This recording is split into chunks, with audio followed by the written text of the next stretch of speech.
We live, that is the question.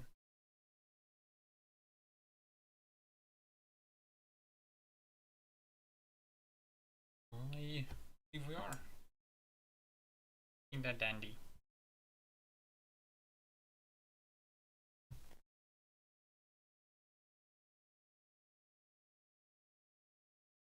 Cool.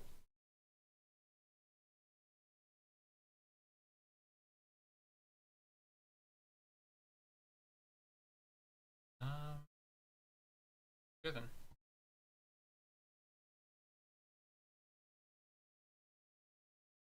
Sure.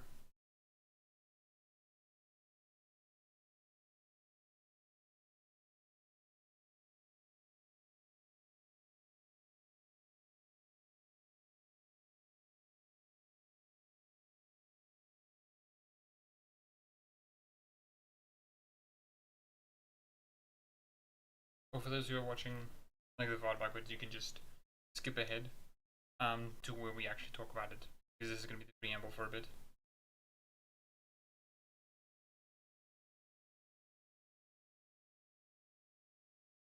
Cool.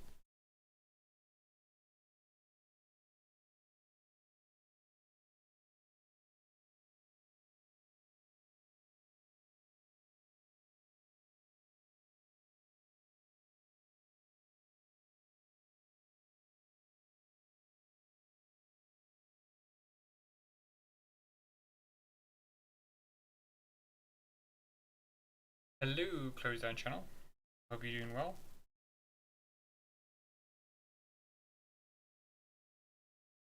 Okay. Okay. Okay. Cool then. So yeah, we're just gonna wait for people to like come in, and then afterwards we're going to like actually talk about the title of the stream. So how have you been, Close Down channel?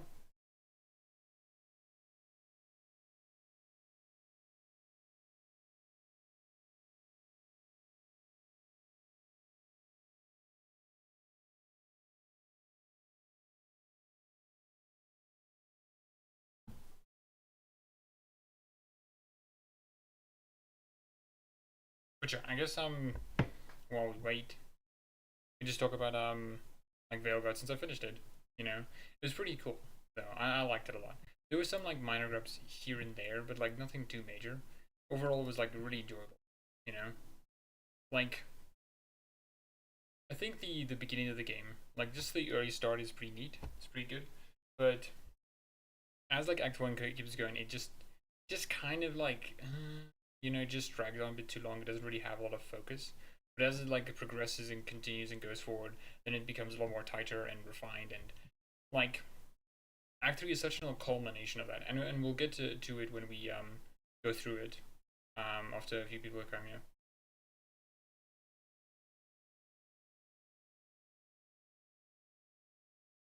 Good. I just got into Metal Gear Solid One collection for Christmas. Oh, that's wonderful.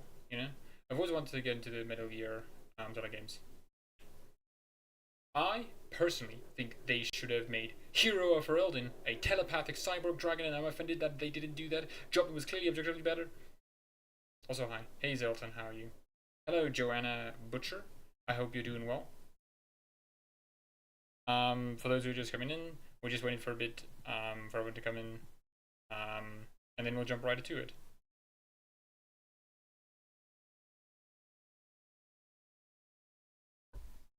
Let me get it ready though, so long. That'd probably be a good thing. I really wish Hero Ferelden was voiced so they could have come back in Inquisition. Yeah, same. I guess like Bioware had to pull the like here's the thing, right?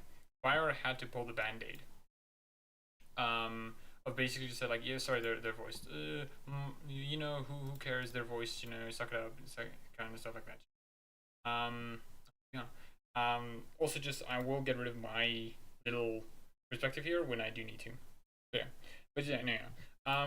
Because I think not being able to have the hero for Elden and having like here's the thing, right? With the voice silent protagonists, you can't have them as a reoccurring character without giving them a voice or just like coming up with an excuse. Like with the excuse that John Epler had, well, not excuse. the sort of idea was that the hero for Elden would be this like crippled, absolutely shriveled up person, you know? And I like that idea. You know, I think that's a cool way to skirt around the whole needing a voice. But I know for a fact a lot of people would have been like, "What do you mean? That's actually bad. Um, that's terrible, actually." You know, which like I get some people not wanting to have the hero for all did in a way that they don't want it to, you know. But like other than them being the protagonist of the entire series, you know, you're gonna have to deal with it, right? Let me pull up the Matt Rhodes concept art thing I was talking about.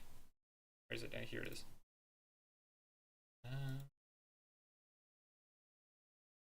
I wish Revan came back. I same as well. I wish Revan came back in Inquisition too. You know. I'm sorry, down the. No, man, I love your jokes, Zeralton. Okay, I laugh every time. I laugh every time. Oh yeah, close and general, they do come back, but like it's not how people wanted it. You know, at least like how I wanted it. I wanted to actually see my hero for Alden. Oh, let's go. Let's go. Um. Hmm. We'll have to hide that. Now. Cool.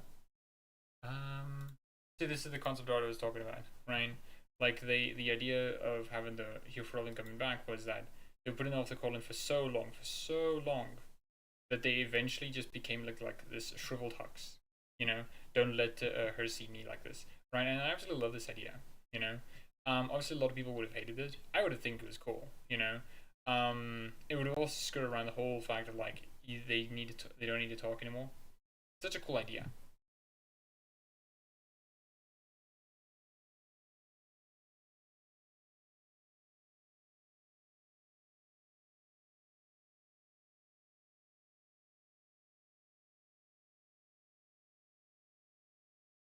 Um, yeah, yeah. Cool. We'll wait just for a few more minutes, and then we will get the show on the road, as one might say.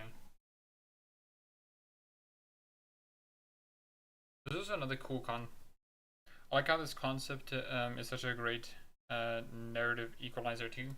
Oh no no yeah yeah yeah. If I get what you mean by narrative equalizer, like we don't have to mess around with the fact that like a hero world is very overpowered, and now since they're like very weak, you know, because of the blind. Like okay cool, makes sense. That's why they're fairly weak. Not. But yeah, and there was another concept art that I thought was really cool. It was the sorry, where like the person who was left behind in the fade was just like gonna appear in the next game, which I think is cool. Not necessarily sure, yeah, because like it also would be cool if the fade respective given extra insights into Status's plan. Like, is that's cool and whatnot, but I'm not necessarily sure how that could have panned out really. You know, I would have liked it though. Um, very funny. Those are in my art book. Ah, Matt Rhodes. Ah, Matt Rhodes. But yeah.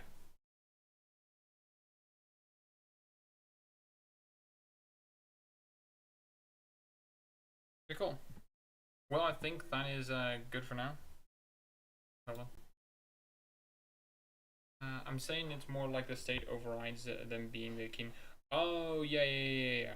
That doesn't make sense. Yeah, because now you don't have to deal with the fact that like oh it seems like the Inquisitor, I mean the hero for Elden, like all these different paths they have to take, but now it's like a great equalizer, which is they're just in this one place because they're put enough calling. Like I like that. I think that's a good idea. But yeah, with that out of the way, um, so you see that helps with the lighting just a tad. Actually, not great.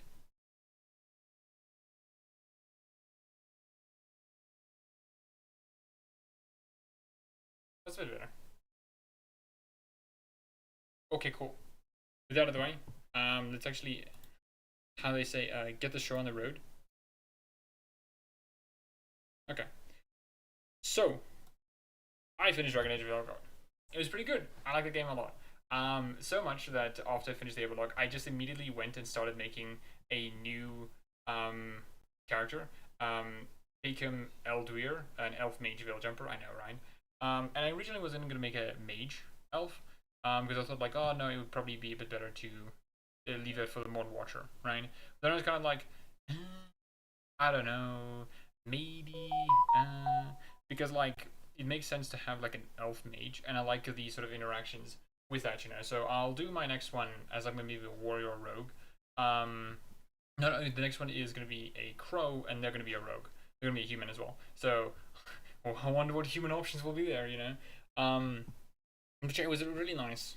Just like, we're not gonna go through all of it, because I don't think it's gonna be possible to do that. But it is such a wonderful, wonderful ending to this game, especially because of how it carries over like so much of the ideas that Bioware has in the past, such as like choices and consequences matter a lot. And we'll get to see that in the point. So yeah, so no further delays.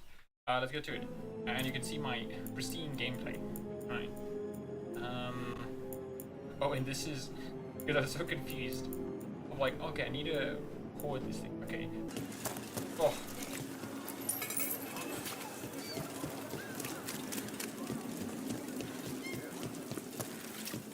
And one thing that I will just point out as I just go through this, I don't know. We don't see a lot of Tevinter, you know, for obvious reasons. It would have been nice to have more than just Dogtown be it. But this is just such a beautiful, beautiful location, you know. Also, especially I love how bulky my character is. Just a literal brick house.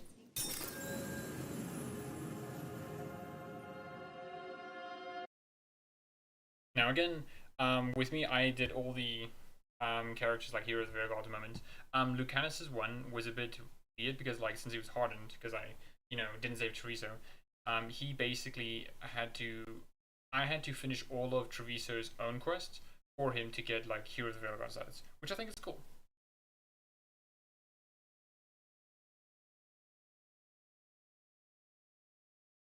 And also just to remind like everyone, like if you do want to chat like as we're doing this, then like go ahead, you know.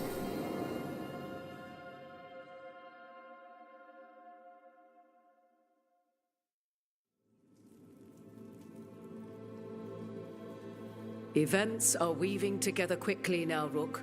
For good or ill, the fate of the world shall be decided soon. I received Harding's missive. Your plan is sound. So the Inquisitor's in? Indeed, although she requires a few days to set events in motion. Kind of Time is needed to allot. How mage is better compared to rogue. I'm assuming warrior too. Like whole weapons that could be switched is a bit unfair. I wish there was an ability to swap set as well. I'm not sure what you mean by that, Zeralton. But I can see how the mage is a bit better than the rogue. Especially from like the rogue gameplay I saw. It seems like it's daggers with like some bow combat. You know, it's not like its own play style like the prior games. It's literally you just have a bow with limited ammo and that's it. You know. Which does kind of suck, you know, because like wild bows were never really great in Dragon Age. They were never really great. They were really starting to get good with Inquisition, but even before then, they were just not viable. It's just not as engaging, you know. So I get why they didn't have it as a full-fledged thing, but it does suck that they don't have it. And the mage is just like I think so much more enjoyable because I think one of the problems that mages had, at least in the prior games, is that you always stuck around. Dragon Age 2 solved this by just having you do less damage if you're near someone, so you're forced to move out of the way. Because if you're just sitting with your staff, it's not really do much. So you being in like close proximity matters a lot more. And with Veilguard, it's a similar thing where you have to be like a bit further away because A, you're a mage, so you're weak. B, not necessarily your spells are not as effective, but it's how do I say? It's not wise for you to be that close because you don't need to be that close. So it's coupled with the fact that like you being weak just doesn't really help at all. Especially because you being ranged assists you in better things. If I can put it that correctly. But yeah. Um,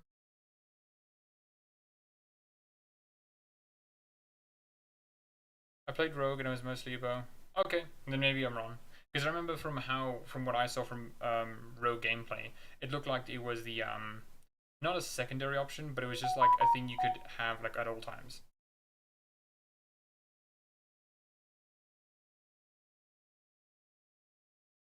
Hello Homer, hope you're doing well. But Mage gets two different weapons, Rogue only gets one set, despite it being two different equipment pieces. Yeah, yeah. Have you seen the concept art? Yeah, I have, Homer. We did go over that just a bit ago, and I do think that is really cool. Like, genuinely, it is such a cool idea to have the Hero for Elden the how the Hero for Elden is introduced again is because is solved because since they're so blighted they can't talk, and it means that you can just have them just there and have like a translator that's just going to talk for them, which is really cool and a great idea. But I know a lot of people wouldn't have liked it. I would have liked it though. Major 3 modes of damage, save, dagger, orb, laser, rogue. Yeah, I get you, Zoltan. Hello V, how you doing? Howdy. Yeah, you can also have bow at all times and your daggers. Okay. I'm gonna have to like play a rogue myself before I can really judge. Also, hold on, this lighting is atrocious. Does that make it slightly better?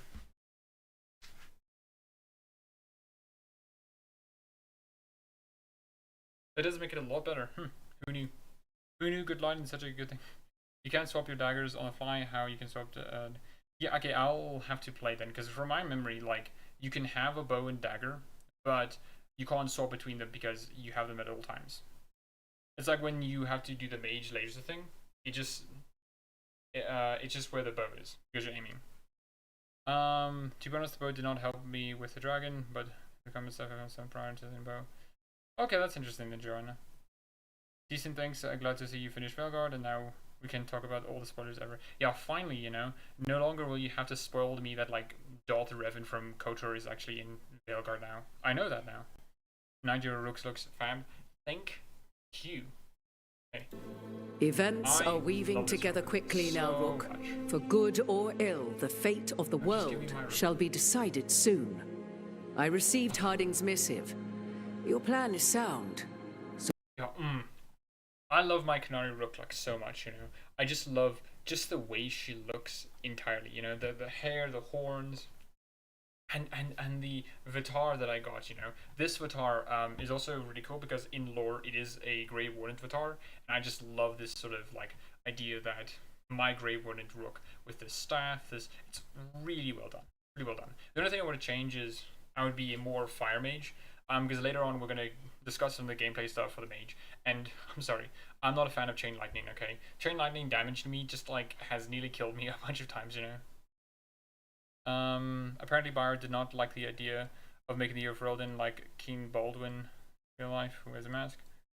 I mean, I get the idea.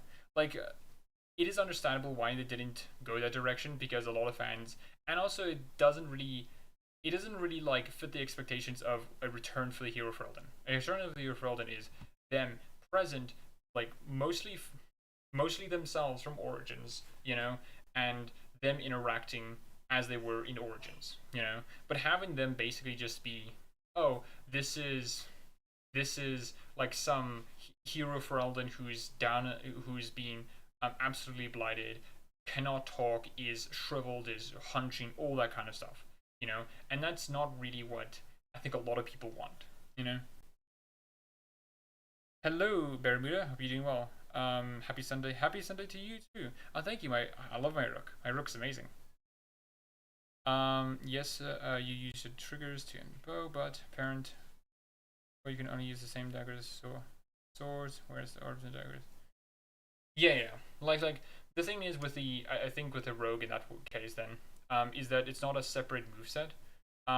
You don't have like the same light attack, heavy attack, or anything like that, or like bow specific abilities. You know, so it doesn't really feel as bow like a subclass of the rogue, which is focusing on bows.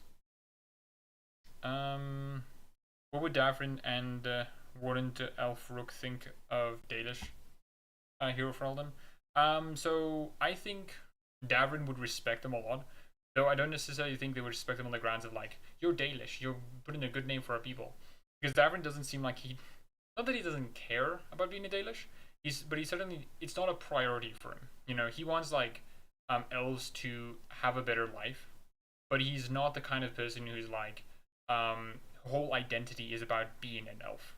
You know, Rook is going to be dependent on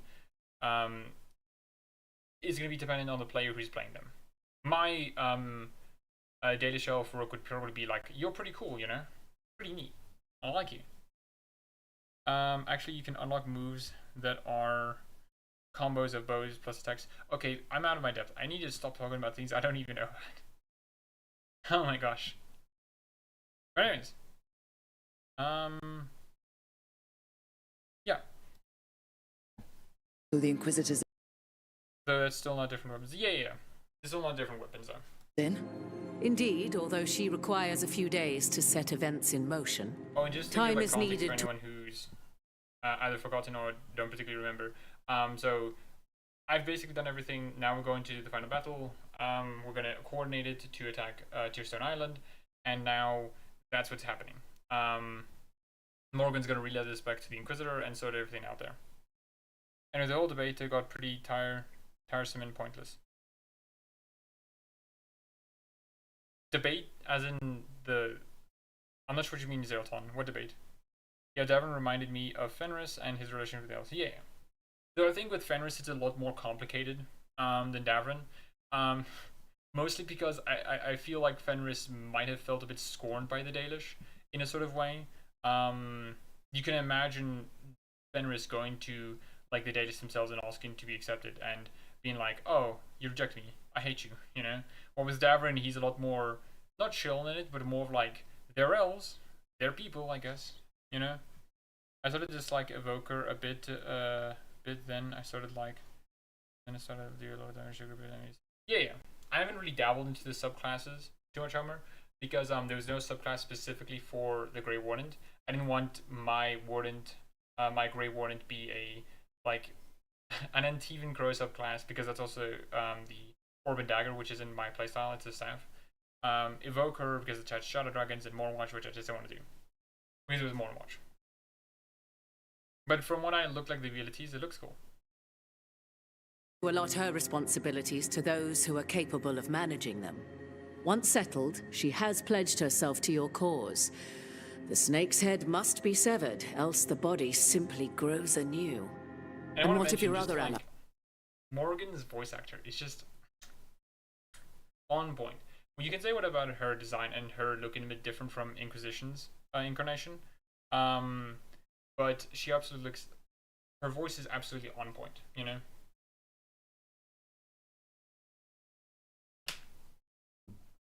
Which city do you prefer to save, Minrathos or Treviso? I prefer to save Minrathos. Simply because, like, I have the idea that Minrathos being taken over by, you know, the Venatori is a lot more dangerous because they could utilize the resources of Tevinter to basically just have a lot of terrible stuff happen. Now, I'm not necessarily sure if that's actually going to be reflected in the game, but that is, like, my reason for why I save Minrathos. I will, when I am an Antivan Crow, save Treviso, because I want to see what that turns out as well. And I also want to see how Lucanus's personal quest turns out. I assume you've done... Yeah, I have done Mathal's questline, Jonah. And I absolutely love that questline. I love that questline so much, you know. There's so many, like, emotions flooding through me, and especially of the prior context of Solis's regrets, you know, of just, like, we're meeting Mathal. And then when we talk to Morgan, it's just like, okay, here's some like lore reveals, guys. Okay, so since the elven gods were spirits, they don't actually die. They just fragment. You know, did you know that Dirthamin died and that one of his fragments fell and Din? You know, it's like, oh, is that how it worked? Okay, that makes sense. All right, like that's cool. You know, and so this Mathal that's now in the crossroads is stewing in her anger and still bitter about the betrayal of the other gods, and is not the same as like the Mathal that's in Morgan and Plymouth, because they haven't like time to mellow out. And I absolutely love that idea that these like two characters have like gone through different paths. It's really good. It's really good. It's really good. Especially I love the confrontation with her. You can like be very aggressive and I'll just kill you, take your power and stuff like that, or you can like literally converse with her and like convince her why you're worthy of helping. You know, and especially the way the arguments you have to use to convince her. I absolutely love that. I love that so much. You know, it's such a well done quest line. Never mind, I'm glad she isn't wearing the same Origins outfit. I'm glad she isn't wearing her same Origins outfit, though I do think my issue more is that her overall like appearance, like as in like body shape and stuff like that, isn't how it was depicted prior. You know, which is a more of a sort of, this is the issue that Veilguard has in general, because its art style is inconsistent with the prior games. Wish Morgan would mention the hero for Elden, especially if she romanced. Yeah, same as well. You know, it does suck that like Morgan never mentions the hero for Elden. Like, why not? Like, it's such an obvious question, especially like, and I don't know, man. Like the North must have had stories of like a witch of the wilds helping the Grey Warden. You know, that like I don't know.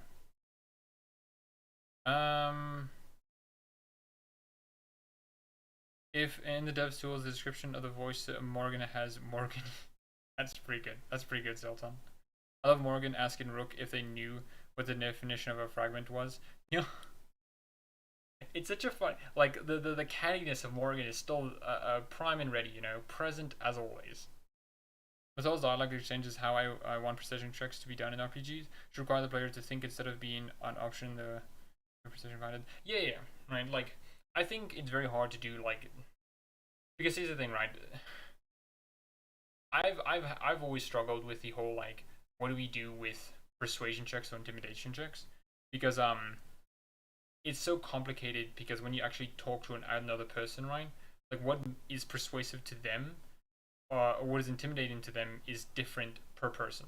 You know, having like a broad, this is the intimidate option is kind of hard to do, because you have to know the person to be able to argue with them and convince them, right? It's just so difficult, and I think the Mythol exchange is a way to do it that may feel a lot more real than just like, give me your power. Dialogue checked, 99 out of 100. Oh, okay. Don't have the enough to persuade this, you know.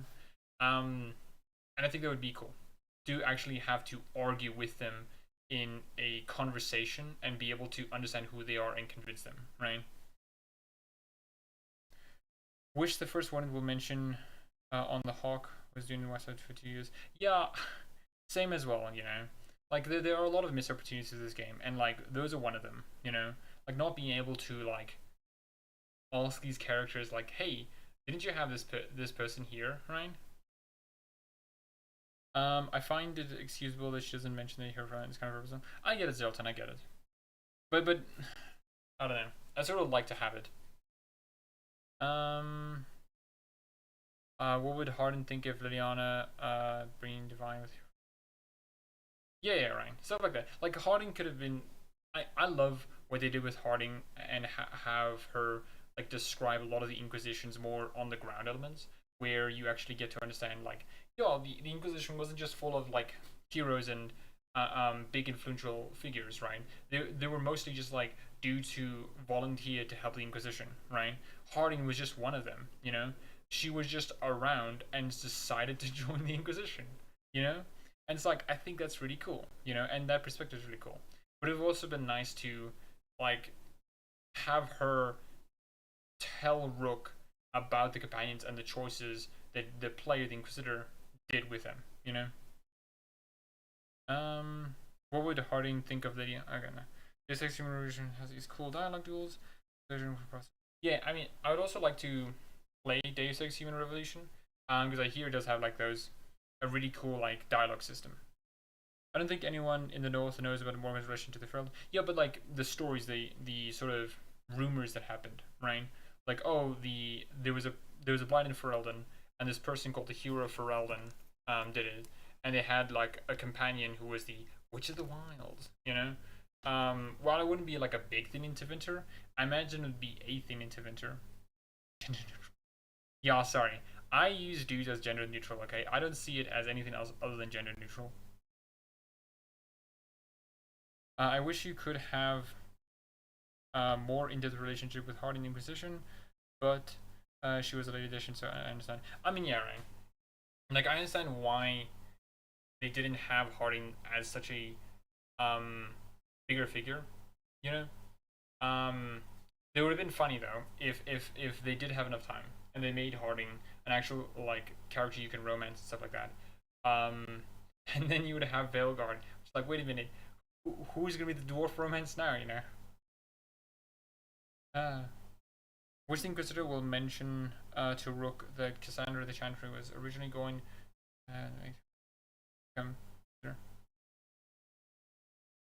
Oh yeah, that would have been cool. You know. I would have liked that as well, Homer. Wasn't there Morgan's half sister in Tevinter from the comics? Yeah, there was. Though I'm not necessarily sure about that too much, because it does sound a bit weird.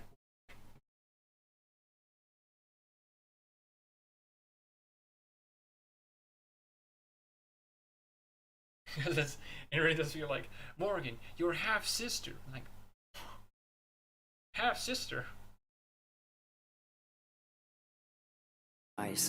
Will they also be ready? There is no room left for doubt or hesitation.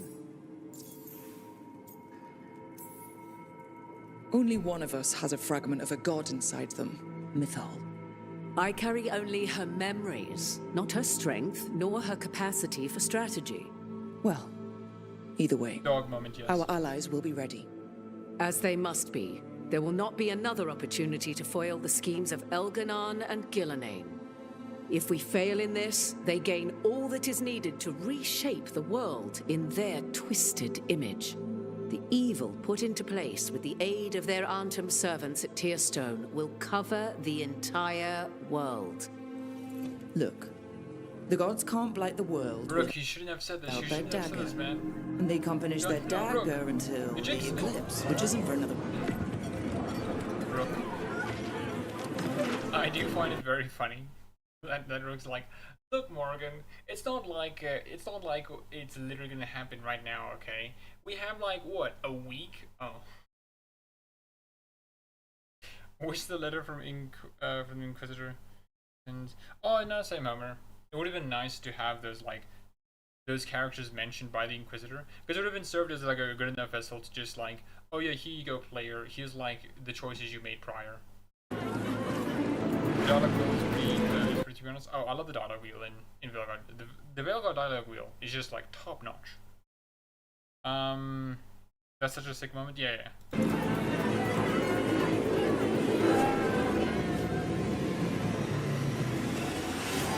And this does make sense.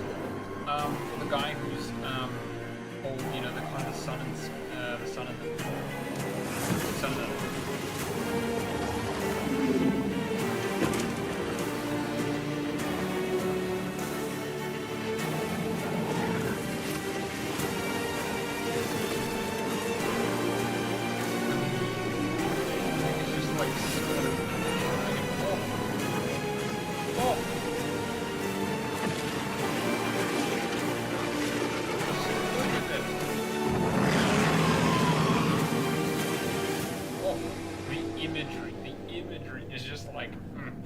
Elganon.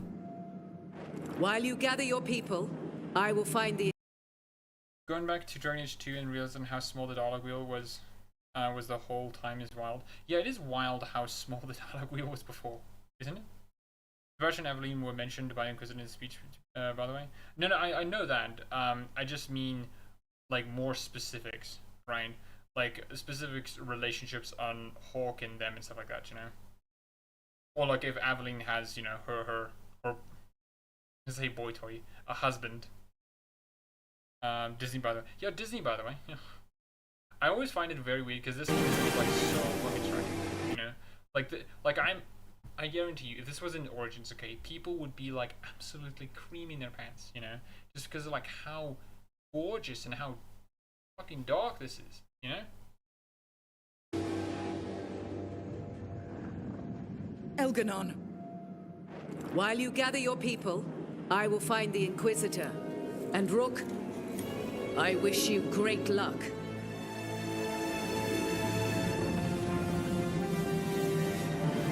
Oh, it's so good, dude. It's so good.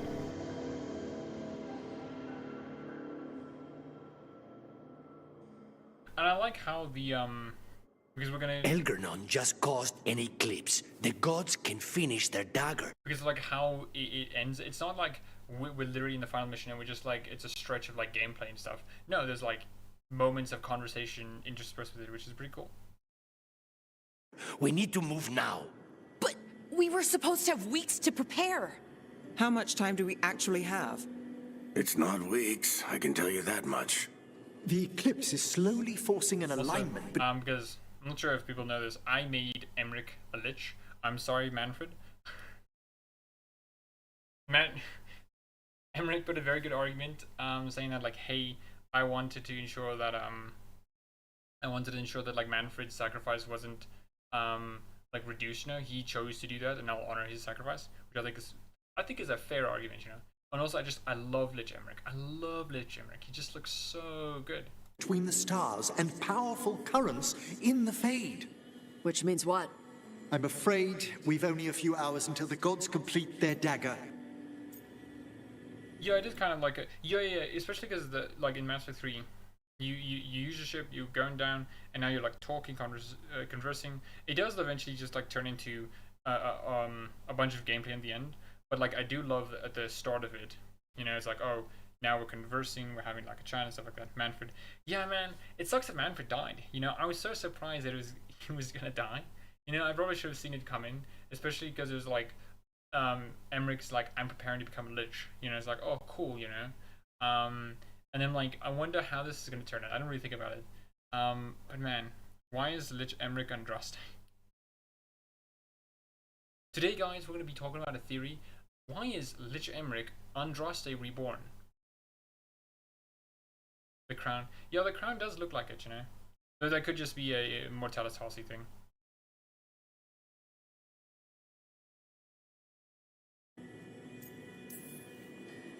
Lucanus is right. We have to go now. No time to scrape up an army, even if we had one. You think we're enough? What will we be facing on the... Here's the thing, do you think that BioWare should give the hero from the story, since many people want to publish it? I think BioWare should do that. I think BioWare should give, you know, the Hero for Elden and Hawk proper closure. I get why they don't want to do it, because it'd just be a lot of effort for not that much. So I think a lot of people who want like Commander Shepard, right, like back and just have closure for them, I suspect a lot of them, similar to like Hawk and Hero for Elden fans, basically want a game that's just an extended epilogue. Which, like, to be fair, I mean, same, right? I'd like to have an extended epilogue that's just literally be me about my character having closure, you know? But it's not really that great to make as a game because it's so niche, you know? Niche isn't bad, but the circumstances BioWare is under, I just don't think allows them to do that. I would still like to have it, though. Are Mortalitasi Andraste? I think they are. You know, from my understanding, the Mortalitasi are Andraste, you know? They just have like a different view of it. I could be wrong though, but look it up quickly.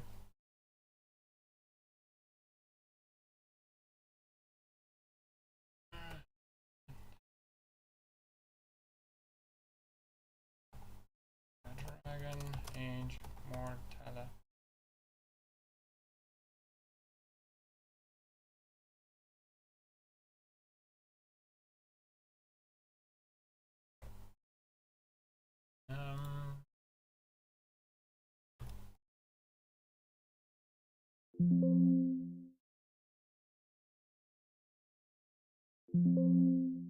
Huh, I am not getting anything. I am not getting anything at all. Okay, hold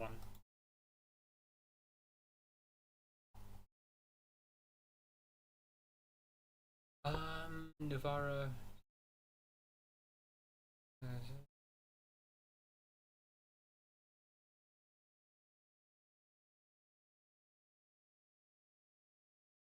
No, I don't see anything about them being Andrastian.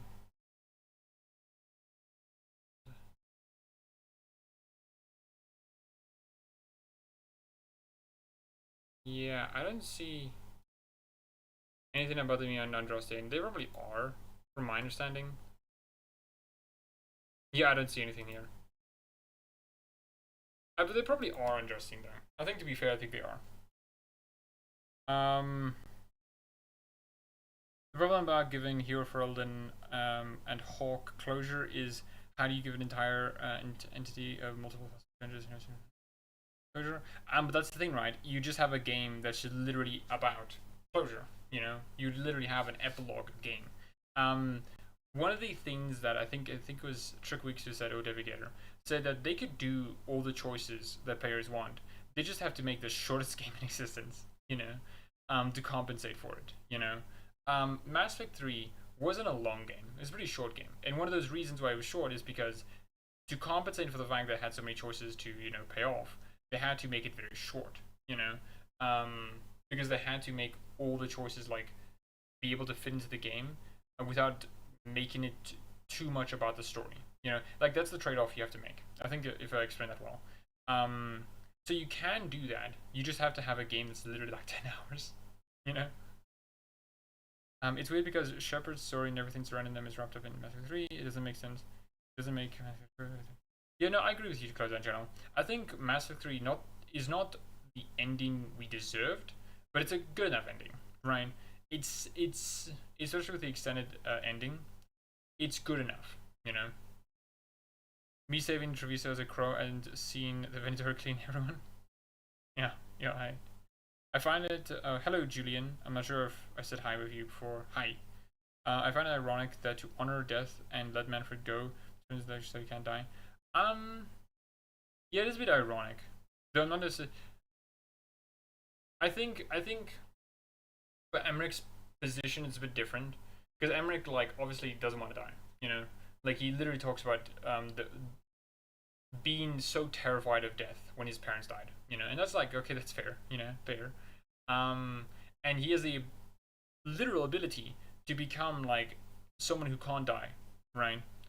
And now he has to choose between the people he wants to like live with, you know, which kind of goes against the whole Lich thing, because you have to accept people will die around you. The only reason you're not dying is because you can keep the Grand Necropolis fine. It's safe. I'm gonna see it being some weird visual novel thing. I guess Zeralton, but I think it can be more than that. I just think it has to be really short. For some reason, I played the Mega Man 7 Why stage OST when I was...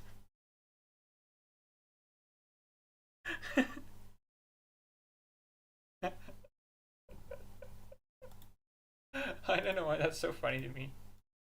Mega Man 7? Why? Mega Man 7 Wily Stage 1? Why is that so funny to me? So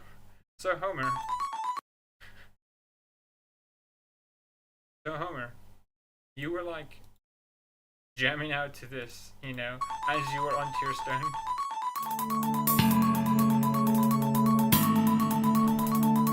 I find this very funny. Like, yes, this. Oh yeah. I respect you for that. Okay, I respect you. That's pretty good. That's pretty good.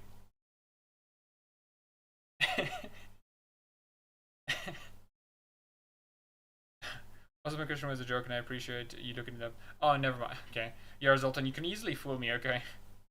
I'm very gullible. I believe it's not just said it one way or another. I think they probably are, though. Yeah.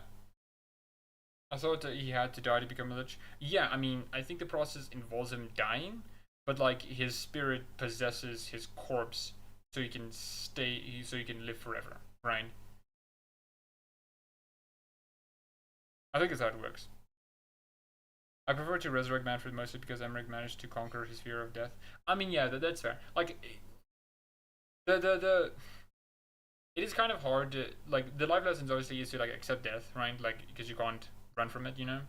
Manfred, like, Emmerich's case is different, you know, because he's a magic world, and there are literally people who could live forever called liches, you know. Though I do think like, and this is where I think Veilguard really does well with his companions, is that each choice is like makes a lot of sense to make, right? It makes sense to resurrect Manfred, but it makes sense to have Emmerich be a lich, you know. Music to tear starts. Yeah, I always resurrect Manfred because he is the best, and the scene after with Emmerich is beautiful. I mean, yeah, right. I do want to try that as well, to see how that scene turns out. Especially because like Manfred actually talks, you know, in Emmerich's like companion quest, and I think that's really cool because then you can have like a lot more on that. The island. There's gonna be blight crap. And where there's blight, dark spawn. Right. I saw some people wanting closure. Sorry, I feel like the story can be. I mean, yeah. I think what people mean by closure is that they mean I want to see my Inquisitor with their romance, like in the mountains somewhere, you know, getting railed or railing them, you know. Like that's what I always assume it was. Not necessarily like in explicitly sexual context, but it's them just like in a happy ending, like sunsets going down and they're all fine, you know. I have been wondering. Yeah, Homer? Tearstone Island's also crawling with the entire Antam army. I mean, that's basically, you know, like, and I think that's fair. You know, I think it's fair to want to have an aftermath story, just to, like a year later, this is what's going on. You know, just to have like an idea on what they'd be doing afterwards. Though I don't necessarily think it's necessary. You know. Army. They've had time to prepare. It'll be brutal. So will the gods. We're walking right into their lair. We may not all make it out again. I've been wondering if there is going to be a conclusion to our dragon.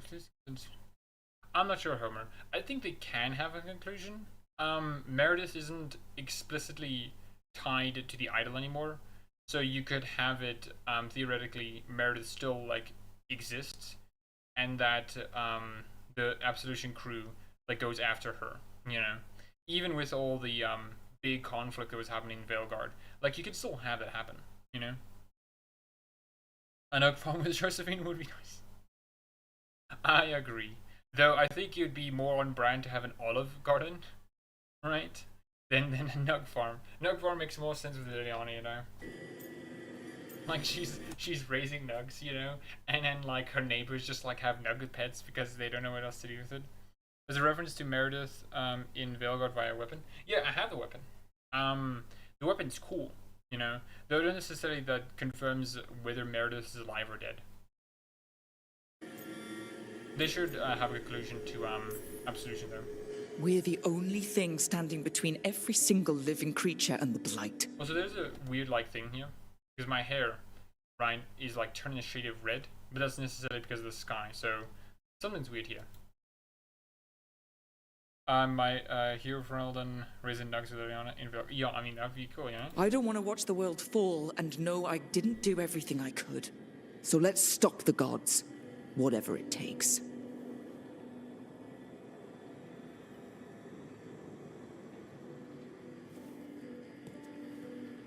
We're with you. The gods won't leave that Bit of an awkward silence there, but you know, I agree. No matter what. No matter what. No matter what. Then No we matter leave what. as soon as we can.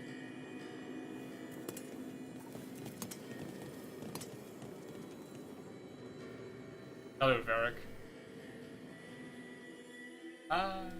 You're gonna save the social situation. Yeah. Yeah. It's just like, yeah, We're with you. The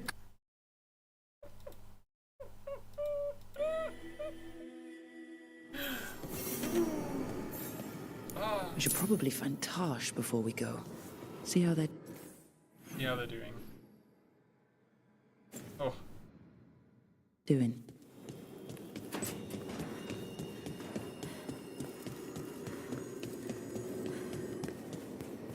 And one thing that I absolutely love, like at the end of Emmerich's quest here, is that Johanna is, since she's still a demi-lich, right? She wasn't like stopped prevented from being a demi-lich, is now just a skull forever, which I find very funny. She can live forever, but she can't like have new magic and stuff, which I find very funny, you know? It's true. We're planning on not only ending Gillining, but Elganon as well. Well, it's best that no one's gone. I'll grant you that.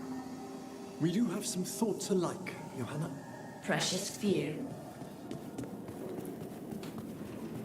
Everyone just let me sink in, yeah. And now I get to discuss, as you've all been waiting for, my Solus regrets things. A bit scoffed.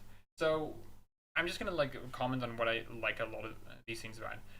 I like this one, especially because like as a regret for Solus, you know, he obviously regrets the, you know, elves becoming gods, and that like leading to a lot of bad stuff afterwards. Like he felt like he could have stopped it. You know, he felt like he could have done something about it. You know, Johanna's cool. Johanna is cool, though she is a psychopath.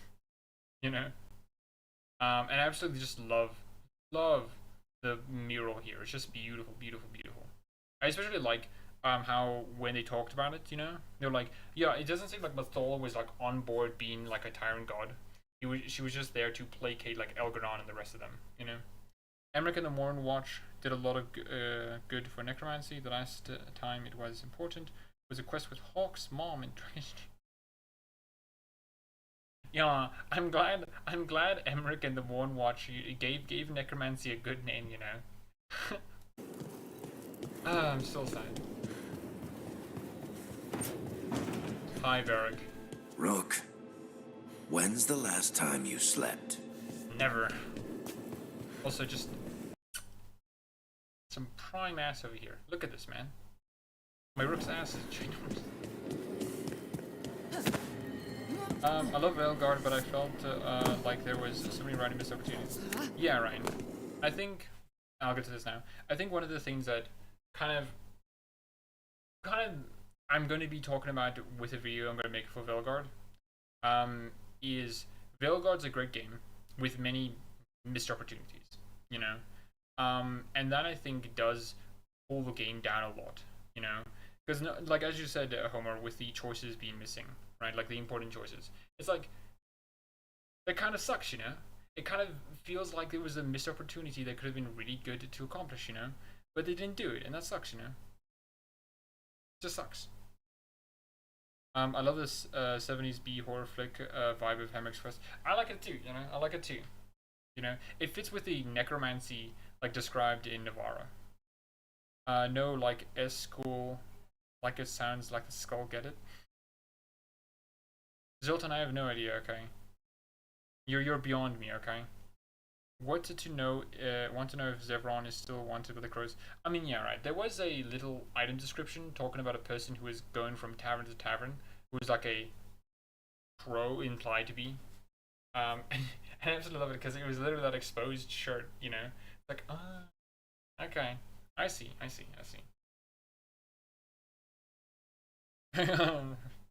The biggest missed opportunity was not bringing Shepard back. I do agree with you, Zoltan. I do agree with you.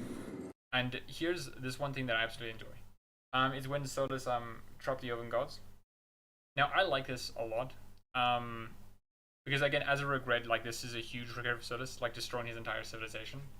And especially because like he didn't do it right, you know? He trapped them, but he meant to just trap them in an isolated bubble and keep everything else the same, which I think is like really interesting and cool, you know? And ooh, the voice work for this was really well done. It was really well done. Yeah. Oh, also, one thing I did like when doing this scene was the conversation surrounding the Maker and stuff like that. Now, I made my Rook an Andrastian, you know, because I just thought that was a cool idea, you know. And Harding like had a crisis of faith, you know, because she's Andrastian, you know, despite the whole Titan stuff. And it's cool to talk to her as an Andrastian or as not as Andrastian and like discuss through that, you know. I think it's really cool.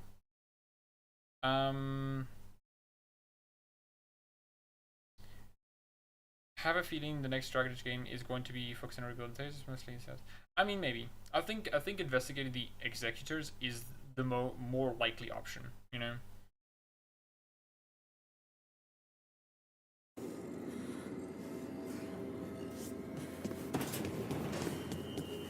Ooh, and I love this.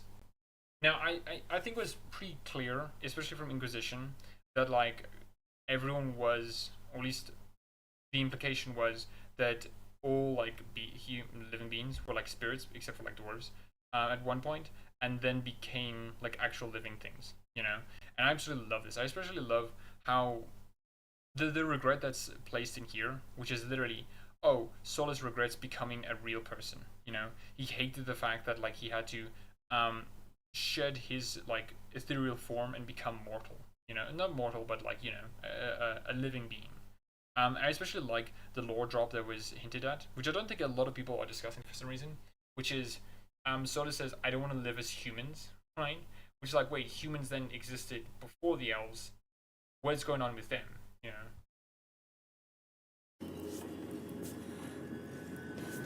Or especially like the idea of like Davrin and Belara talking and saying like, oh, like we were spirits at some point, you know? And Davrin's like, you probably shouldn't tell anyone because they'll just assume, they'll just call us demons then. Which I think is cool. Veilguard does have a missed opportunity in the fact that they don't have like a lot of elf racism. And it's cool that like it is mentioned, it does exist, it's just like not there.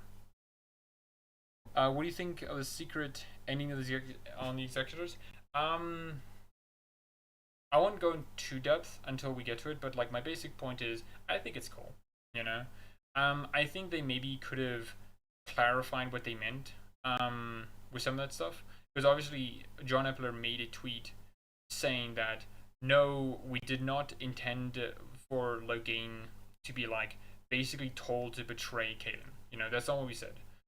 It's just that like the implication from what he said is Loghain was given information which and the way I think of it is like and I think in Indiana Holmes, a regular for the channel, said that the executors could have given him the letter between Selene and Kaelin, which caused Loghain to, you know, rebel or to betray him.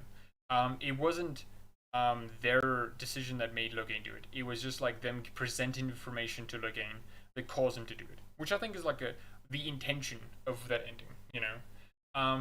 And as for the executors, I mean, it's cool, you know. In Origins, they talked about the East a lot. Not a lot, but like they talked about it more than you probably think in the Codex entries, and it's cool to see that actually like come to fruition, you know.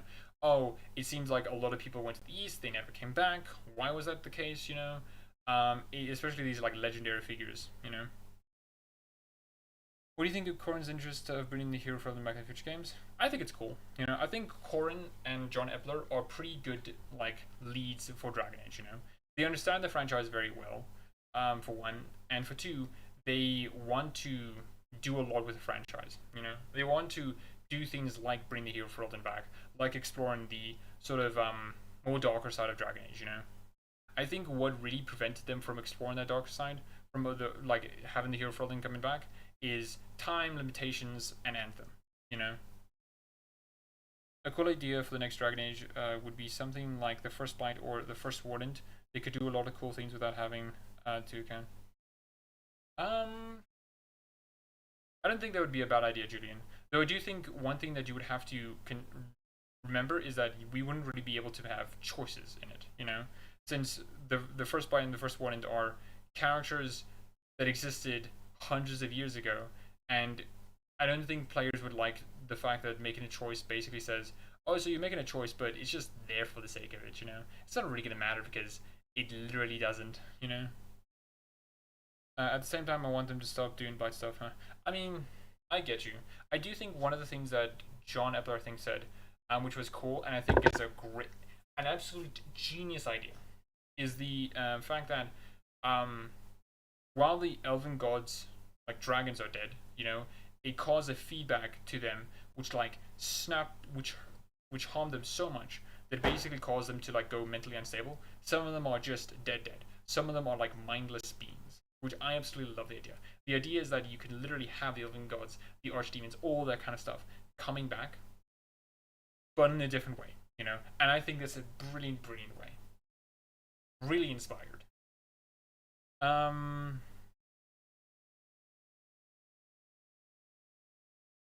Yeah, most likely. You know, I think the hero for Elden is like the best there is, but like, it is just as likely as the Rook to become the first warden. The warden Rook becoming the first warden. So it's most likely going to be hero for Elden, which I think is cool. I don't know. I could reframe a lot of things we think we know. I'm not sure what you mean, Julian. Ivanka. Oh yeah, Zoltan, you're right. Yeah, Ivanka and Antoine are actually the new first warden. I think that's the implication. I think Ivanka is, and Antoine is just the pretty boy next to her. You know. Some major stuff, yes, but there's a lot of decisions we can still make. I mean, I get you, Julian. I just think, okay. My opinion is, cool. Let's do this. I'd like to see what would the I would like to see the first blight in action, or the first one in action. I would like to see that. But I know for a fact a lot of people who probably didn't really think about it would just dislike that, because it's made by BioWare and whatever. Do you think Ivanka and Antoine, along with the Wardens and the Intervens, want to be? I mean, I don't think that's... Hold on.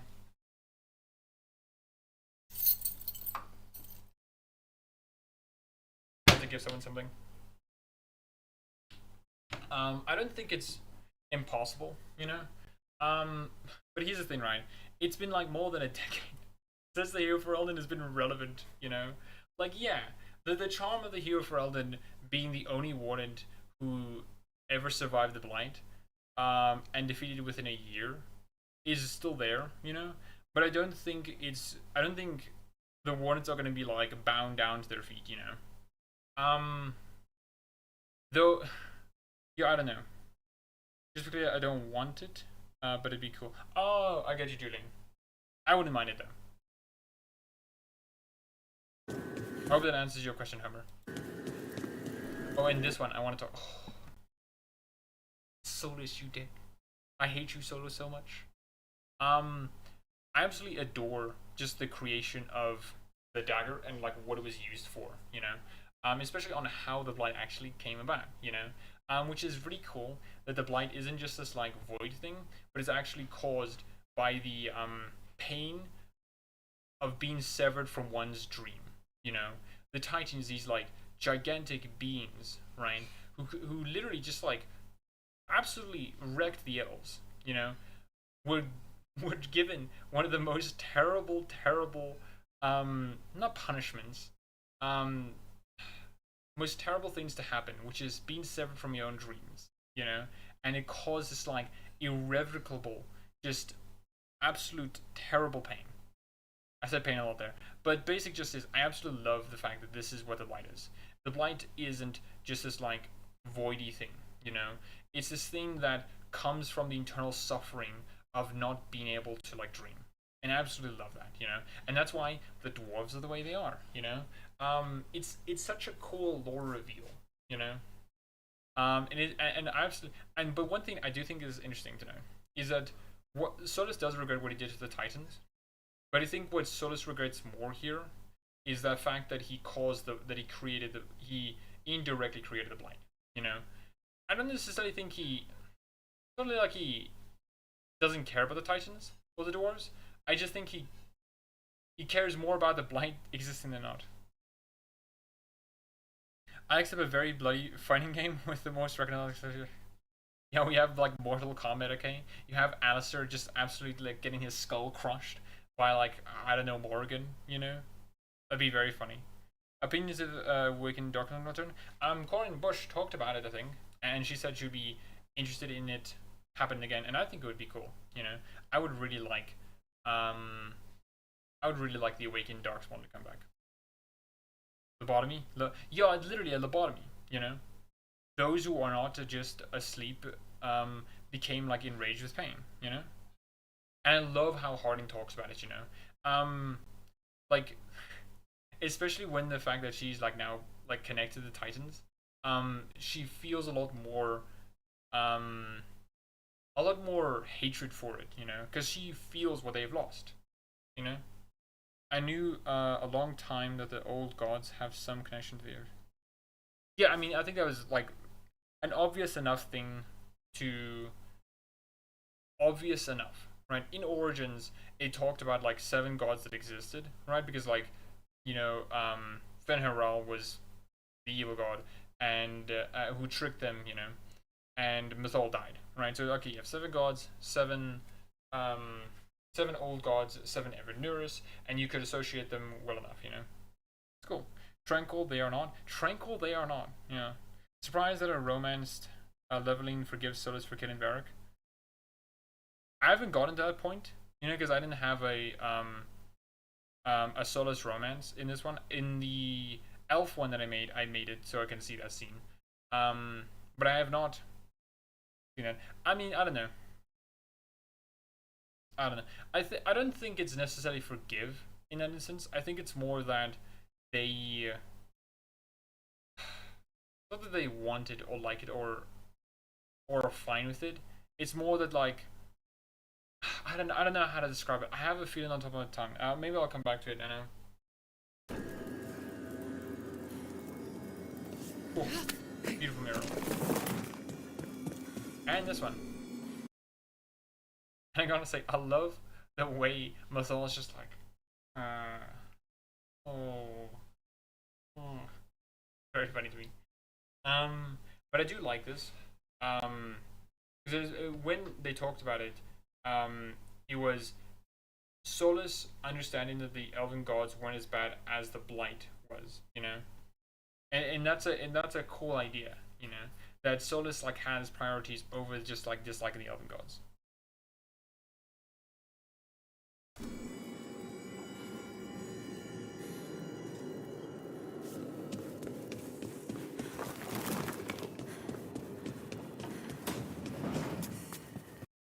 I hate how kind of obvious in respect to the dwarves.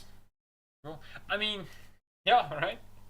I think why, like, if you gave that theory like the dwarves are actually tranquil, I think a lot of people would nod their heads and like, maybe, but like obviously they're not tranquil because tranquil don't have any emotions whatsoever, and dwarves clearly have emotions. There's something like else going on there, you know.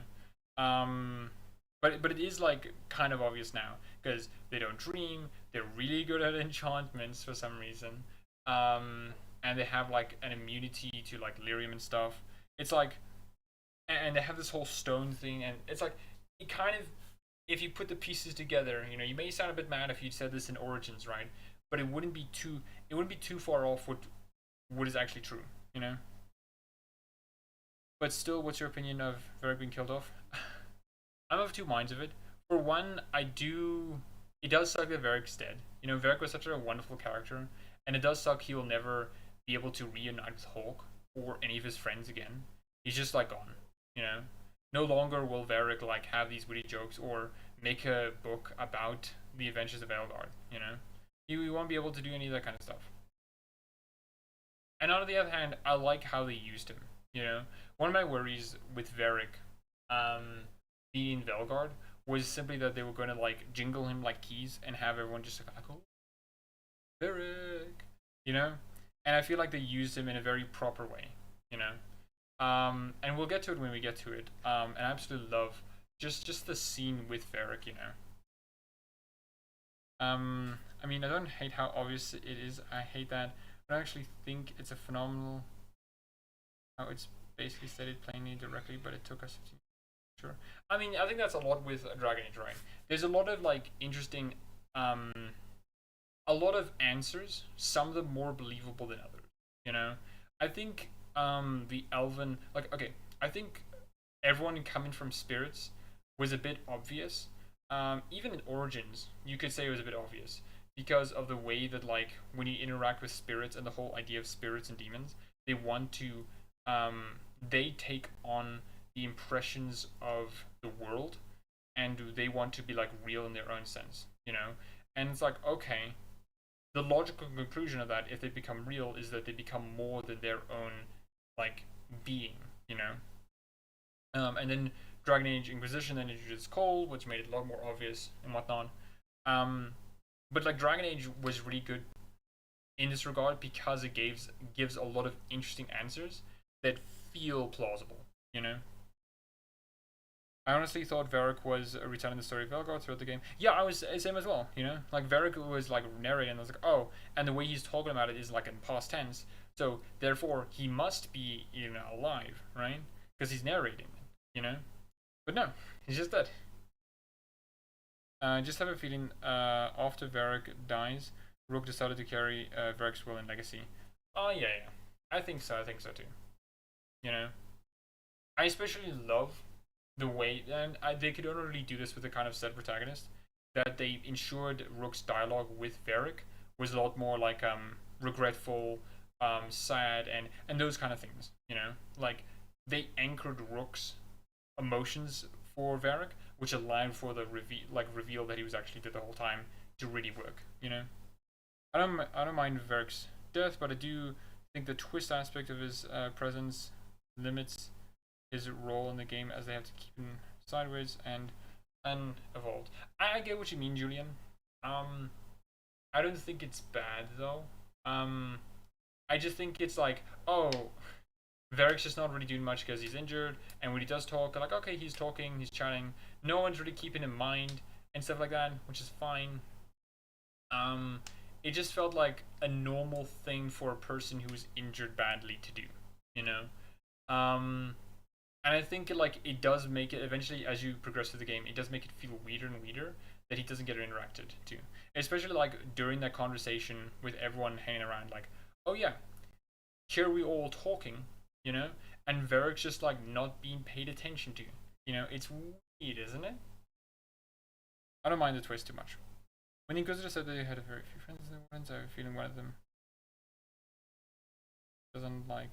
Oh yeah, I don't think the first one likes the Hero for Elden at all. You know, the Hero for Elden, like the first one, definitely like comes across as a politician, which makes sense since the first warden in the Enderfells literally is just a politician, because like everyone looks to them for guidance. I like the theory that Rook is a spirit. I mean, despite the evidence, it's probably not true, but I like the idea as well. Maybe if they could have set it up a bit more with like maybe a prologue, more extended prologue, they could have had that idea that Rook was a spirit, you know, a spirit of determination, you know. Oh, and I gotta say, I love how the crossroads are affected as well because of the whole eclipse. It just brings this whole vibe, especially because at the beginning of the game, it was very grey and dull looking. But as the game progressed on, the lighthouse started looking nicer, better, more green. And then at the end, the twist, it's just this dark haze. And I love it.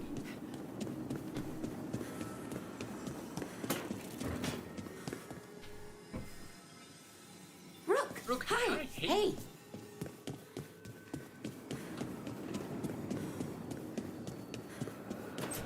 I think the reason why the first one doesn't like the Hero for Elden is mostly because how to have an emerald thing and what Enders did. I mean, yeah, I think that's fair. Though I do think the first one, I think those are good reasons. Though I do think the first one also dislikes them for the things I said as well. Like how you managed to push your we need prologues agenda even.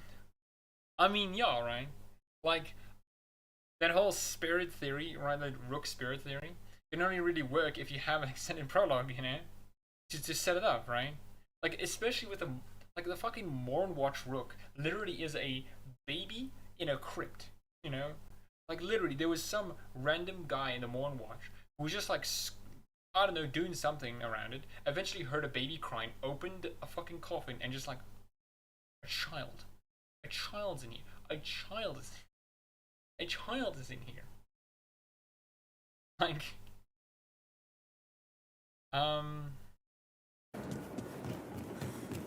and thank you for calling it an agenda, okay?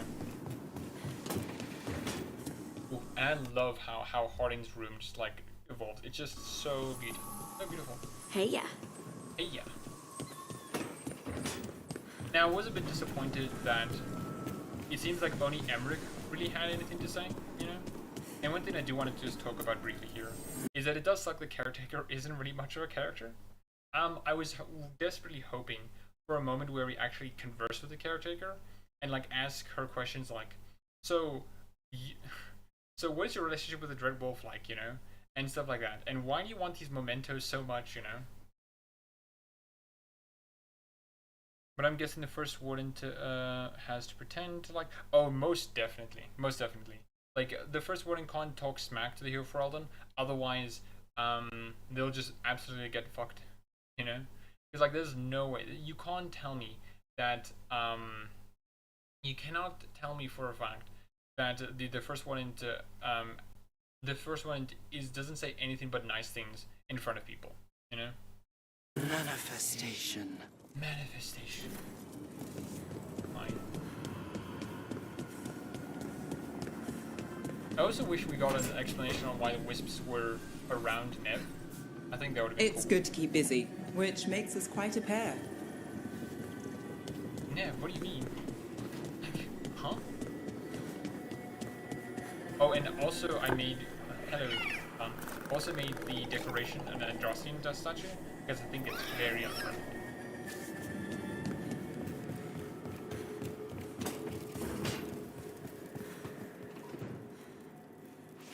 Hey there, Rook. Hi there, Rook. Hello. And this is the same for Lucanus as well. Oh, whoa, that's good. Wow. Yes? Yes. And this I love is like Solus's like last regret, you know? I love how the fact that his last regret is killing the person he loved, you know? And it's so beautiful, you know? Most hero for Eldens are pretty liberal, while the first one is very conservative. And Alistair says the warden disliked when you meet. Oh yeah. I can imagine the Anfield one's a lot more like conservative, especially the first one there, because you know, like the whole how do I say? The like power structure is so safe, and they don't really have to like bend anything really. If that makes sense. Maybe it doesn't. I love imagine being in Rook's team doing my things in my room. Rook's barges and stops in front of me. Wait, is this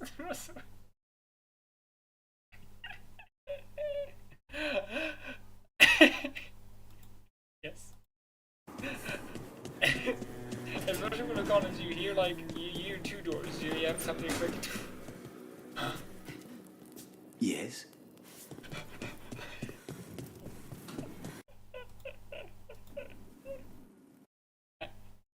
That's very funny.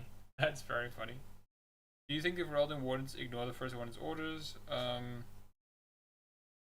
Oh, I think so. I think that some of the South, were maybe a bit disobedient to the first warnage, you know? Maybe some of them joined, you know, but I think some of them may have, like, stayed, you know? Especially because, like, the way that the first warnage is positioned is there in the Anarfels, far in the north, you know?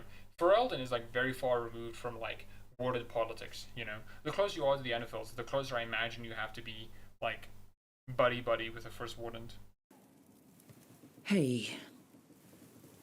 What do you want? Now, this is one scene I do... Maybe it's a bit better with the other romances, but I do just like how this scene was conveyed. Like, okay, cool, this is the final battle, we're gonna have raunchy sex.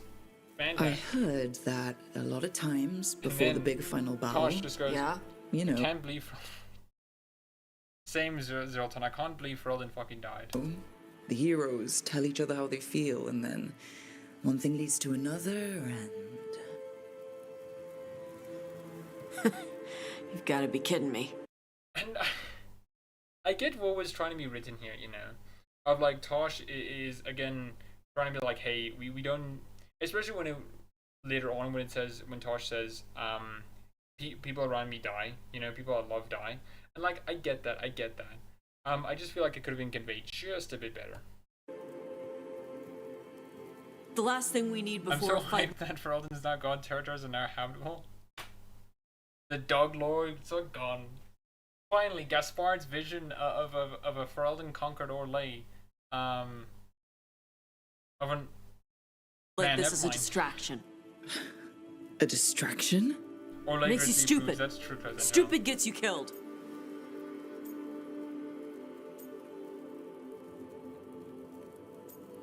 I also hate how the fact that I can't make it a rook taller than Taj. Okay, I really hate that. Listen, Tosh, I want to be with you.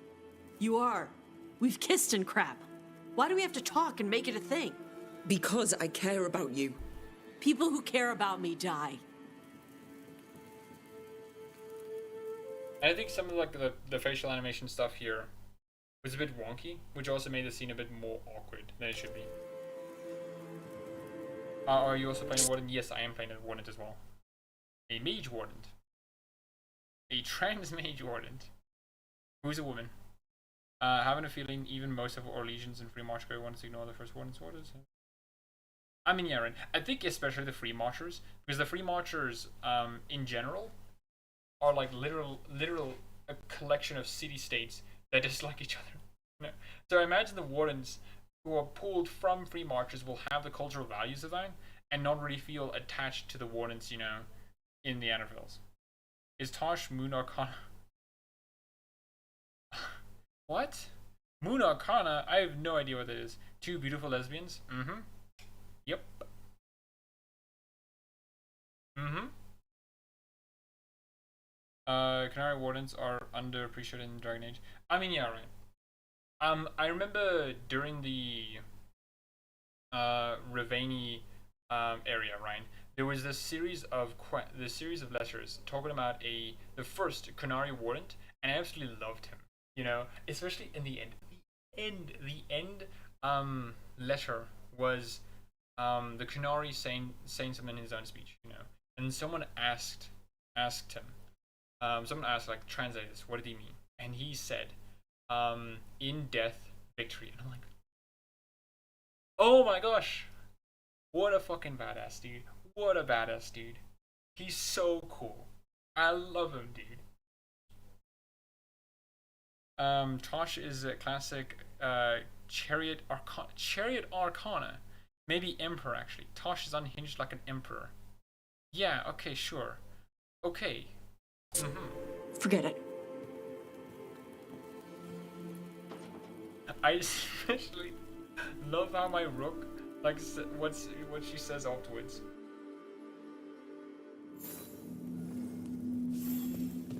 Well, that was... Yeah. Especially because it was still in the room and Tosh could hear it. I find that so funny. I played a sassy rogue Lords of Fortune and the coolest dragon mage. That's cool. I think for my Antivan Crow, I'm going to like make sure to be like a purple rook as much as I can. Because I want to see how that like I should talk with Varric too. Get any last advice for killing a god?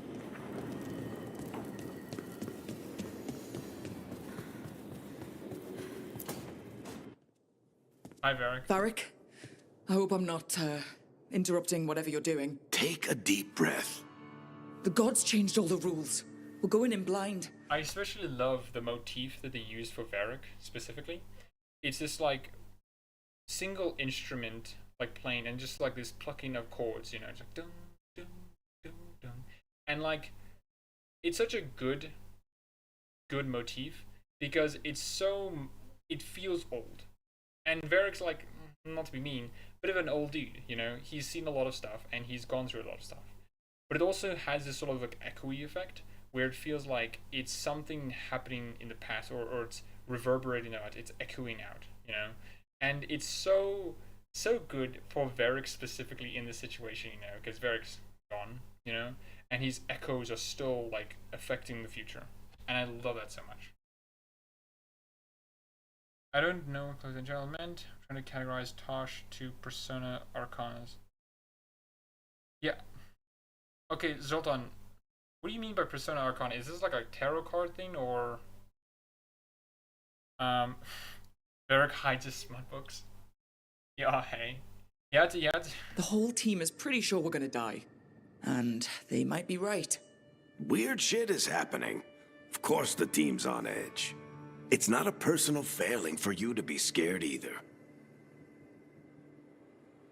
I also like how the options were presented here, which is I need advice, I'm not scared, or I never wanted this, you know? And I like how that can express like what Rook is feeling at the moment. My daily sure for than being one commander or thing. I mean, that would be a pretty happy ending, Homer, you know? After everything's said and done, you know, you're literally on like a farm somewhere with Liliana just like making nugs, you know? Also, Varric's theme channels Wild West. Oh yeah, like he's a like a lone ranger kind of thing, you know. He drifts from place to place, you know. Oh, that's such a good point, Zeralton. It makes me think about the Legacy DLC and Desert.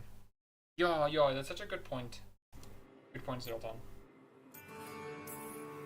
I don't know how to Oh, okay, then I get you, Zeralton. Okay. carry this weight, Varric. No one does. This job was always going to call for someone who could improvise. You're on this team for a reason too, you know.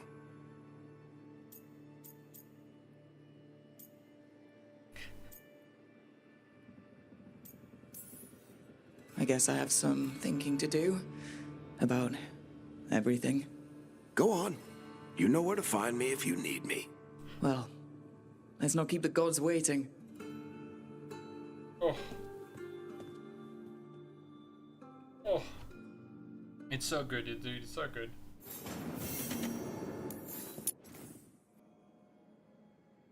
I also like how it keeps notes so you can like refresh yourself if you need to remember something. Like how each leg of the quest is done. Okay, it's cool.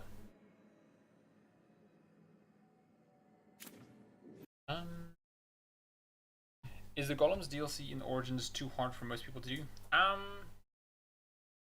It is a bit. So I played Golems of Angarok on easy, and my build I'll say isn't really the greatest. You know, it wasn't really like tuned for that DLC. But yeah, it is a struggle though. Even on easy, it is a struggle. The Golems of Angarok DLC was marketed as the combat DLC for Origins. You know, it has very minimal story and you can feel it. You know, and it's mostly just like, did you like Origins combat? Well, get ready, buddy. Yeah, Julian, it's Golems of Angarok. Me seeing the Blooded Wardens and be like, okay, oh no, they're becoming like hilarious. Yeah, I think one thing I loved about that interaction with the Blooded Wardens, you know, was like, oh, this is a reference to like the Calling, you know, where the Wardens were like Warden's Blight was advanced to such a stage where they became like effectively immortal, and I think that was like really cool, you know, that they brought that back.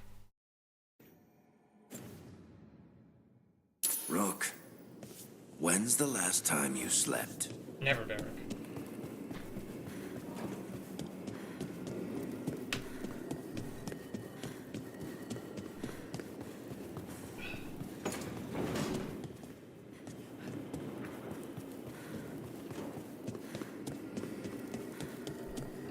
Floating orb. And you can see me like pathetically just like wait, what was it gonna do? Ooh, and I wanted to show you guys this. The sort of stuff I decored my room with. Want to see Ivanka and Antoine companions the next game?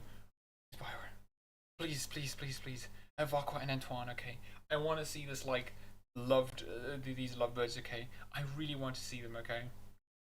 I am happy that Ivanka and Antoine didn't die, okay? I'm so happy, okay? If anything happened, okay, I just would have uninstalled the game right there and then, okay?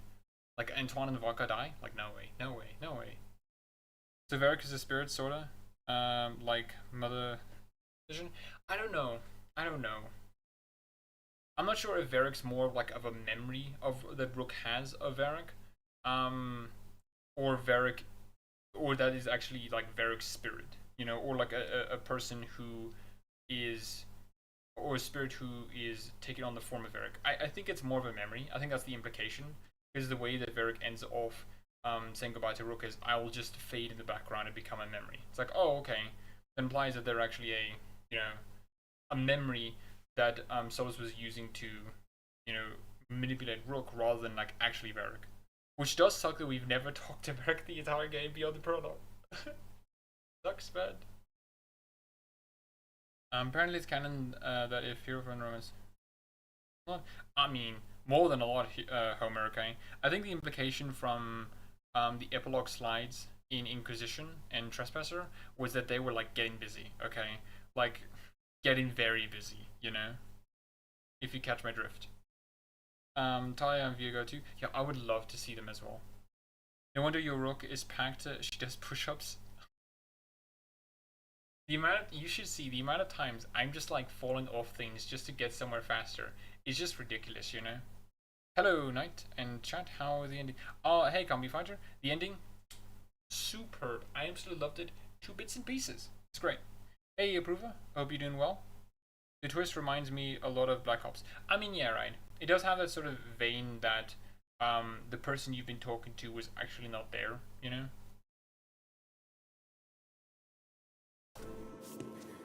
Yeah, so I got a terrarium because I need plants, and I got this, which I think is an Androstian, like something or other. I got that because I was like, that's cool. There's the mirror that I confirmed was straight. And this is the Warrant one, and I absolutely love this Warrant imagery, okay? It's so just like, so edgy in such a weird way. You have griffins, like red griffins. You have blood drops all over the place. You have these people drinking blood. You have this like blood imagery of like splashed over here. You have a blood cauldron here. It's like it's blood, blood, blood, blood, blood, blood. Gary McKay must have been really in the office when this one was being made, Like, could the griffins be bloody? And then here is another terrarium, magical device, and yeah. And now I don't know. Have feeling Harding sent a letter to my Hawk to notify. Yo, man, like, gosh darn it, dude. And that's the thing that sucks as well, is that Hawk will get a letter saying that Varric died, and it's just like, oh no. No, what do you mean? That's why Varric is not a redhead in Veilguard. A Rook is actually colorblind. Yeah, that would make a lot of sense, Rook just has very poor fucking vision, The cauldron was so cool and creepy. Yeah, I love the Davrin's, it was kind of Davrin's quest, but the main quest to go to the cauldron was absolutely wonderful. I love the idea that, and it makes sense, the wardens like cart off the bones of the archdemon and just like study it and do stuff with it, I love that idea, I especially love how if you still stab the archdemons, like blood founds out, even when they're bones. I mean, thanks, yes. Oh, and also, gosh darn it, it would be so cool if the Elven Gods do come back, right? That they would go back to the cauldron and take the bones of their, archdemons and do something with it. I think that'd be really cool. I mean, yes, cousin Sean. Yeah. The section Rook Tramp and the Fade was so cool. I love that so much, I really enjoyed it. And it was especially because like, oh no, dude, what's happening, man? Why is Lucanus now on the floor? Why is Lucanus not on the floor? Why is it Varric now? Why am I seeing Solus all over the place? Cool. Jersey, she does brought up. Yeah, right. I like the way that Varric said it at the end. If you ask him like why no one told you, is that like they thought Rook knew, like Rook, how did you not know? It was quite obvious. We all saw it, especially the way everyone talked about Varric. Like at the start of the game, since I played my elf again, I'm getting all the references again, where they're saying things like, and Varric paid the price for it. For us, the viewers, like, yeah, Varric like really got injured and like he's bedridden now. Bianca's dead. Oh, Bianca's like broken. Like, okay, yeah, he has paid the price, but like he's still alive. That's fine. But yeah, Bianca is dead. Bianca's gonna be pissed at the Inquisitor.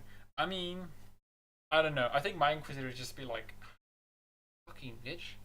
My man, you're the one who let the Red Lyrium out, which consequentially caused all the bullshit in Veilguard. I wouldn't be as like sad for Bianca in that instance. Sure she does.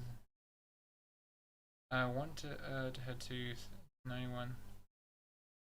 Oh yeah, man, that would be really cool. You know, I would have loved if there was just a weird moment where we could just like enter in all the Archdemon's bones and just like see them. You know, not really interact with them much, just like see them. You know.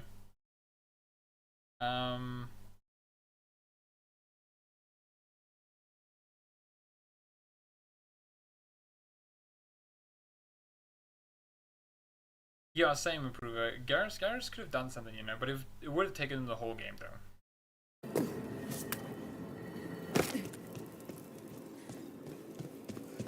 Oh yeah, that's why. I forgot. I went to my room thinking I had to do a meditation thing, but then I forgot, like, no, I just need to go to the Verifalls. Okay. Oh.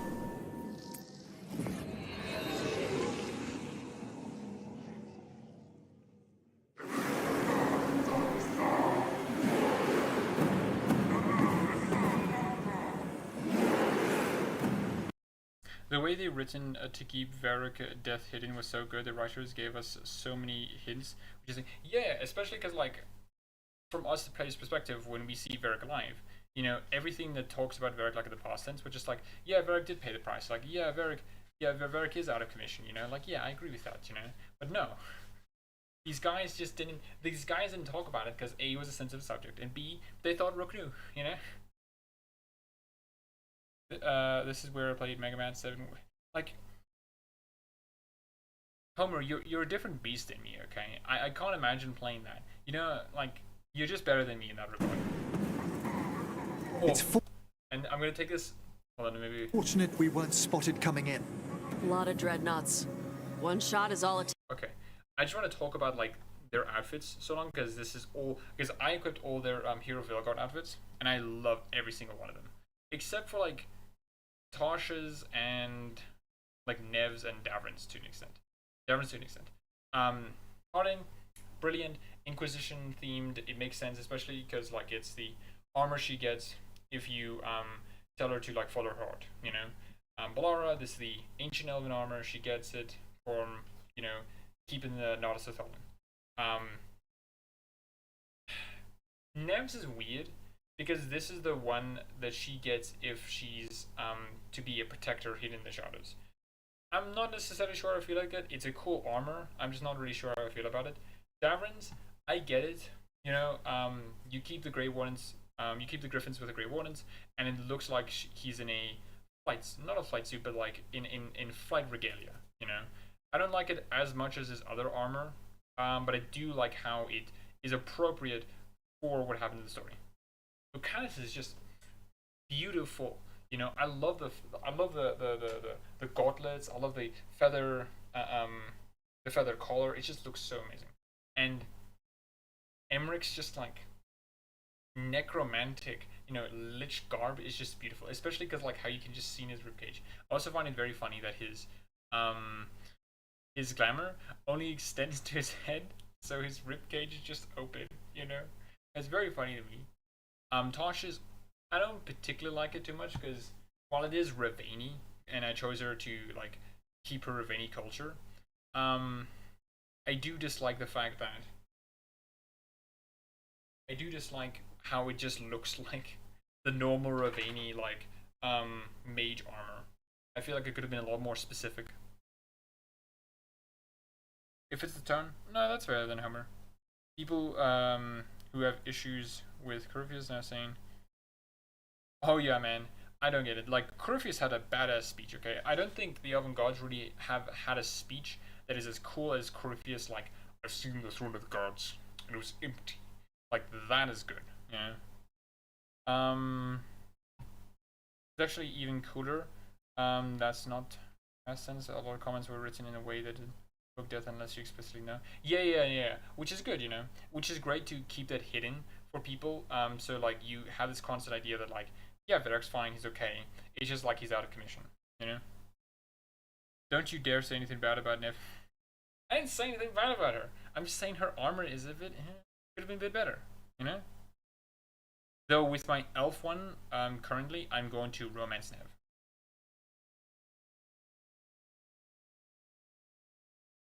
I do think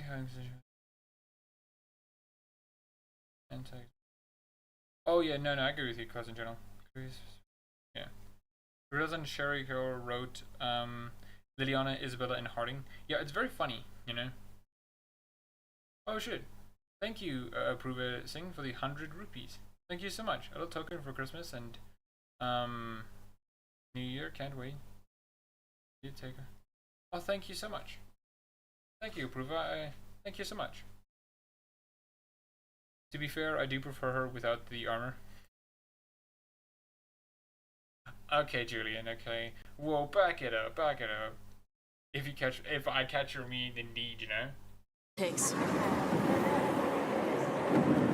I also, sorry, I just gotta say, because I find it very funny, the way Ballora just sits. Ballora is just kind of like hunched over, but not really hunched over. She has like the straightest back in existence. Her back is straight. But she's like bending forward. I just find this position very funny.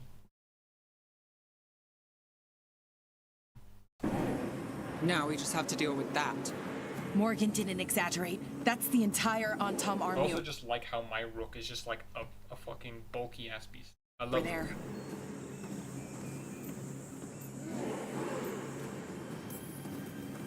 Armies are big and clumsy. We can do this. Agreed. If we move quick enough. The gods will know Well, we're here. that's true. You know, that is true, you know. Ballora is a clever girl. And so you will know? the Antom. We need a distraction.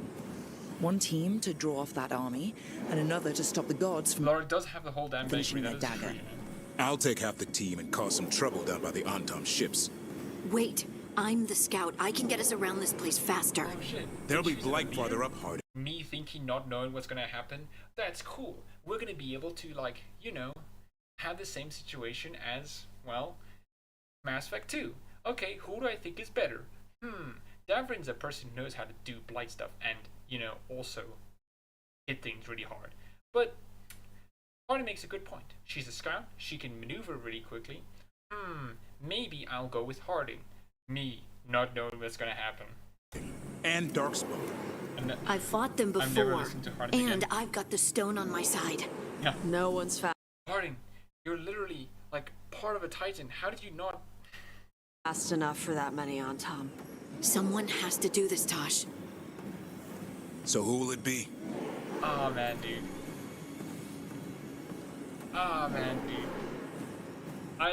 I think next, and I'll get to it when I get to it, but like I'm gonna choose Dameron next time, especially when I'm romancing Harding. You know, I'm actually the I don't same Zoltan because they didn't find a body, but I'm like every single indication is like they died. You know, like throughout the entire game, lost bit of the game, they never pop up. It's just like they're probably dead. You know, their screen is literally fallen.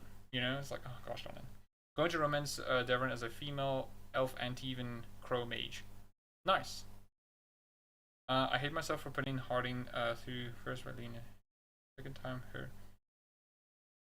Yeah man. Bloody sucks. Harding's right. This requires a good scout. I'll take care of it. I promise.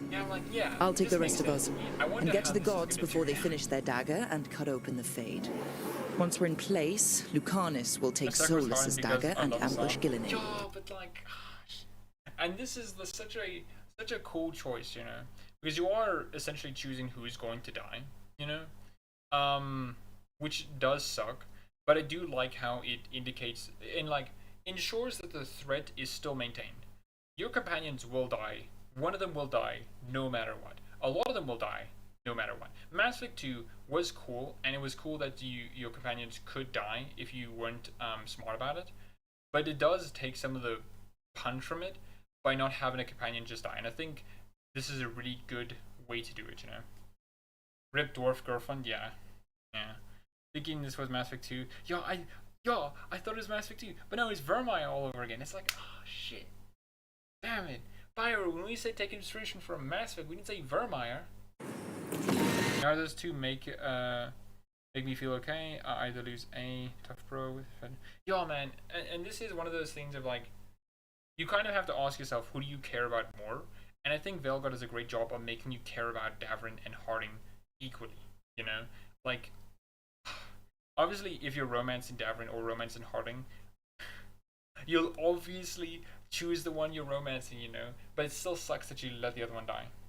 Yeah, I do love that this game forces companions' death on you. This is a good idea, a good decision for going moving forward, in my opinion. Yeah, I think it is as well. You know, I don't think it should be too much, and I don't think it should be done like haphazardly. I think it should be done with purpose, though. You know, the companions should die for a reason. You know, I also sacrificed Nev because I romanced Balara during my elf grade 1 and playthrough. I had Balara do the wards because I was thinking like, yeah, this makes sense. Balara should do the wards. I mean, this is ancient elven magic. This makes sense. I'm like, wait, no. Oh no, it could have had the same outcome, but like now one of my companions is missing. Damn it. You know? I also find it very funny that if you romance Balara but let her do the wards, or like romance Harding and let her do the and lead the team, you won't get the romance scene during the game. You know, I just find that very funny. I could easily sacrifice Kaden because I don't in image especially. I mean, yeah, right. I think Vermeer like suffered because I think Ashley and Kaden weren't characters a lot of people liked. I liked Ashley and Kaden, and it was a difficult choice for me. But like, how do I say? It was very clear that like some players are just gonna be like, okay, sorry, Kaden, you and your awkward commander. Did you need something? Was a bit too much, Kaden. Okay. Blooded Laura is probably I mean, you're not wrong. You're not wrong, Zeralton. You're not wrong. This is my first DA game, and we're like all the companions. Yeah, I mean, I've always liked all the companions, you know, but they did a really good job with these companions, you know. Some of the scenes, like beginning with Balara and like some of Tosh, is not my favorite, but I do like them overall. I feel bad for Stroud. He saved my brother. I always viewed Stroud as the sacrificial lamb. I'm sorry, man. I'm not having Alistair die. Logain, for him to exist would mean I have to be like a mean person to Alistair. I just don't want to do that. So sorry, Stroud. Sacrificial lamb, you know. Yeah, same Homer. I always sacrifice Stroud. If the choice was between Garrus and Tali, I would break. Yo, man. Have Bioware, cowards as they are, the Mass Effect team that they are, they would not force you to kill like Rex, Garrus, or like Morden or Thane. They would never do that. But no, Dragon Age, they're ready to twist your heart.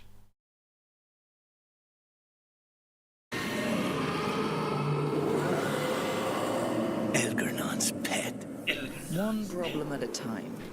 As long as he has that archdemon, he's invulnerable. Yeah, I agree. Concentrate on Gillenane first. We kill her, take the god's dagger, then deal with Elganon. We should go. Wish me a little luck. You got it.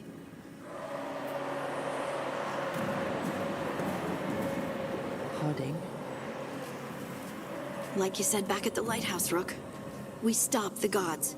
Whatever it takes. Don't say that. I might get trauma from that. Whatever it takes. Now, I didn't necessarily know who to take for this mission, because normally how I do these like final battles, I want to ensure that at least I take the companions at least once, and if I can't, at least I make sure the companions like get their turn, you know. So in other playthroughs, I might not take like Emmerich and Tosh. I might take someone else.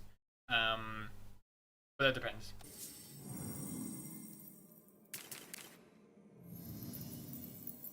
I also love how the tarot card just like looks like this. It's beautiful. It's beautiful.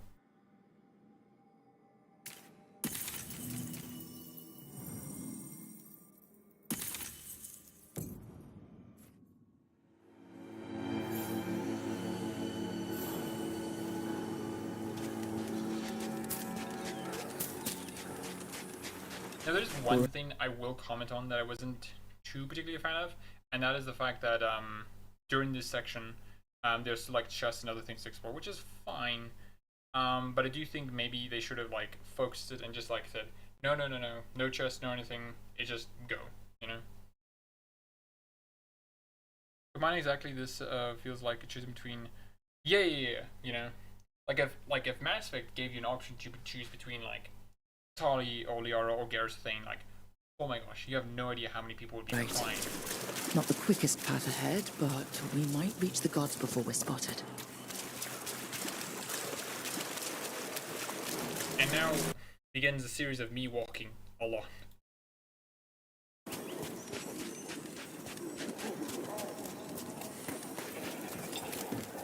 Wow, me walking?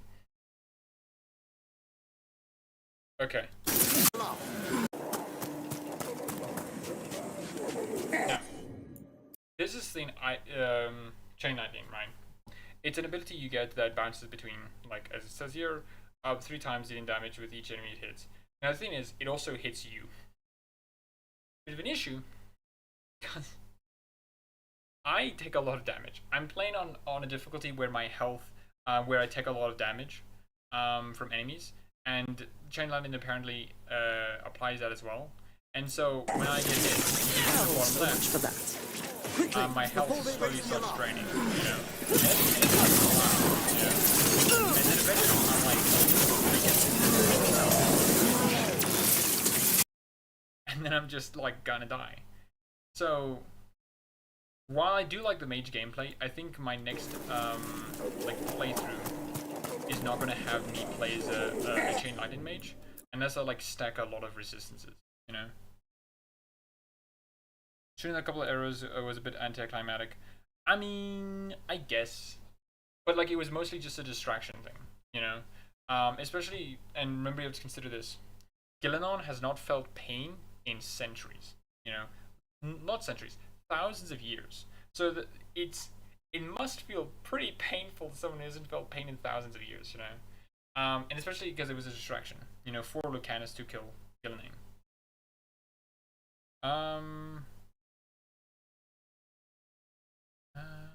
Another way to hurt. You're rogue next time. Well, I'm playing as a mage, elf. In my current playthrough, I'll play for my Antivan Crow as a rogue. I didn't care for Solus and Dragon Inquisition. In Veilguard, I like him way more, but also hate him way more in my.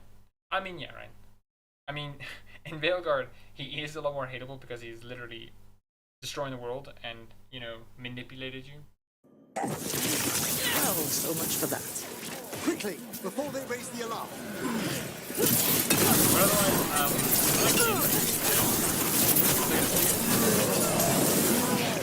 I also equipped the Jenny's belt, which is when I heal, I basically have a bunch of bees that come out. I don't know what the bees do, but I like the bees. P.S. Gilly is also blind. She uses.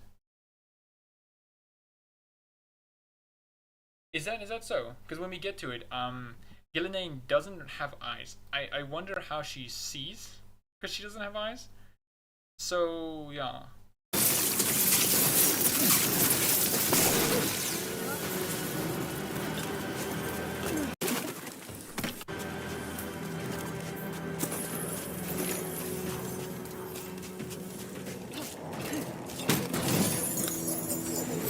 I'm just going to show you guys this video. I found it very funny. Like, okay, let me check. Okay, I'm reading quickly. I'm speed reading. Okay. I check again because I didn't read it properly. I'm like, okay, I think I read it properly. Okay. I'm like, wait, no.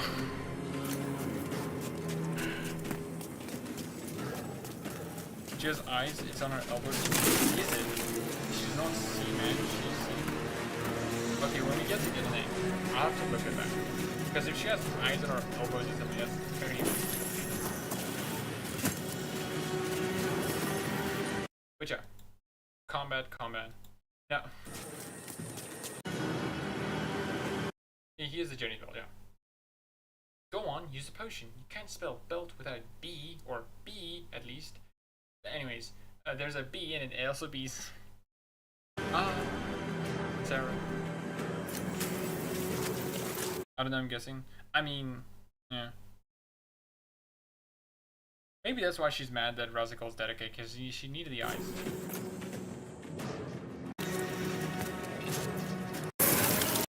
Now, I find this very funny. Here's a boss, okay? For some reason, a boss, right here. Like, okay, cool. Don't know what this is. We're gonna fight. I do my combo. Okay. And then you just die. I find that so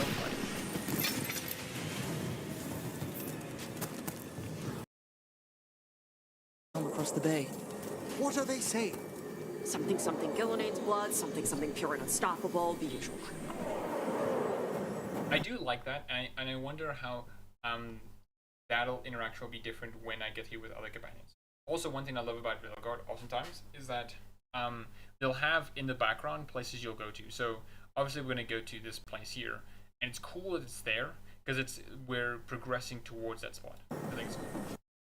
Anyways, more skipping. Oh, also, I think this is where I did it. Contra. Oh no, this isn't it. Because I then eventually looked at the Reapers specifically. Oh, here's something How brave of you to seek me out, Rook. I also love how the fact that like Elgranon doesn't use Rook's actual name. They just use their not even their surname, you know. Their surname is locked in place, you know, you can't change the surname.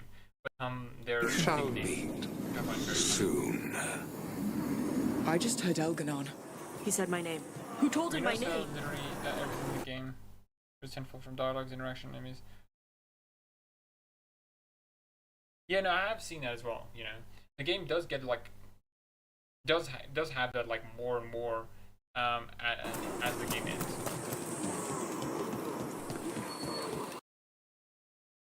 Deep Stalkers. Me going in here. Something. Oh wait, I think I'm skipping stuff here.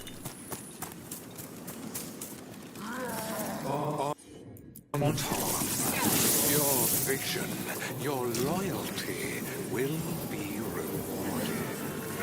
Going here with your our task before we join you. But this that reminded me of Cyberpunk.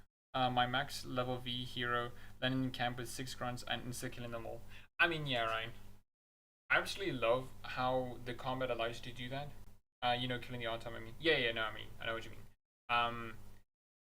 Especially with the combos you have, you can just like wipe enemies off the board, you know.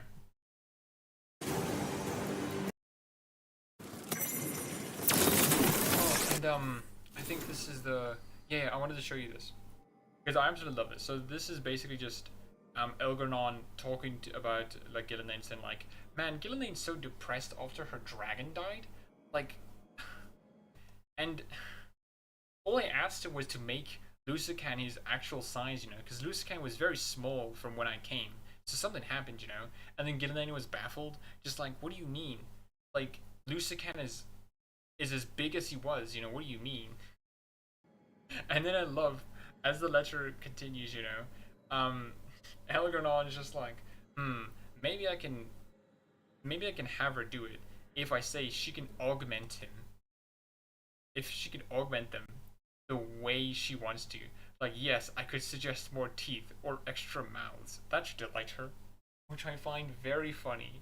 You know, that Elgranon, to convince her, will be like, so you can make him bigger.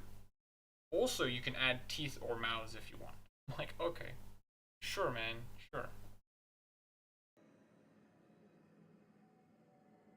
And I think I'll... for me to do it.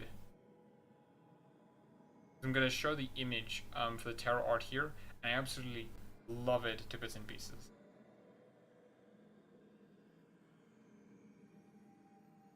Come on, me. Get to it already.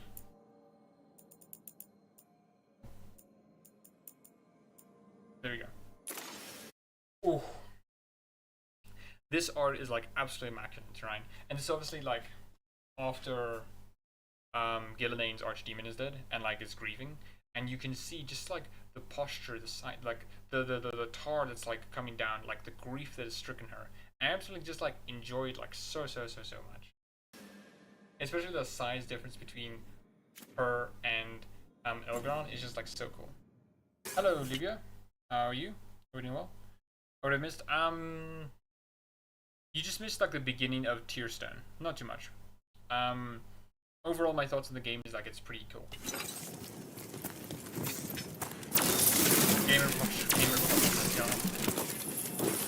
Another funny part is that people have issues to not be mean. I mean, yeah, right, yeah. I mean, it makes sense for Veilguard not to have like to be completely a dick, because like, you know, you're literally someone who's trying to save the world. You know, like you kind of have to be a bit of a diplomat. You know. I hope they always keep Terror Art. Yeah, I think that's something that they should keep for the Dragon Age games. It's such a recognizable feature for Dragon Age. You know, it really does. It really makes Dragon Age in its art style. She throws F-bombs and literally it belittles your character. Yeah. You missed a night of volunteering hard for some. Hey, don't frame it like that, okay? I was clueless at that moment, okay? I didn't know Harding would die. I just thought there was like, oh, this is like between Garrus and Miranda. Okay, sure. I can do Harding. I wonder how this is going to turn out, you know? My problem with people wanting mean options is that seems people... Oh, yeah. It does, I agree with you, Close on Channel. It seems like a lot of people, when they say they want mean options, it feels like they're saying like, not that I want to be able to roleplay in different ways. They're trying. It feels like what they're actually saying is, I just want to be a dick. You know, I just want to be an asshole. Which is like fine, but be honest about it. You know, it's not like you want it because it makes the good options more meaningful. You want it because you just want to be mean. You know, without any consequences to be mean. But I could be wrong. I'm judging. I mean, they're obviously not going to be honest with how they're feeling, but you can kind of understand what they're trying to say. I did Harding on purpose the second time. Couldn't take the alternative. I see someone's a Davin romancer, or just an Asan fan. I want to roleplay myself. Yeah.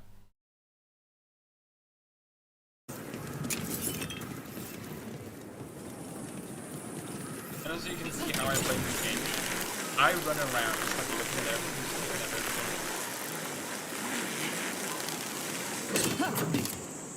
No, just love a song.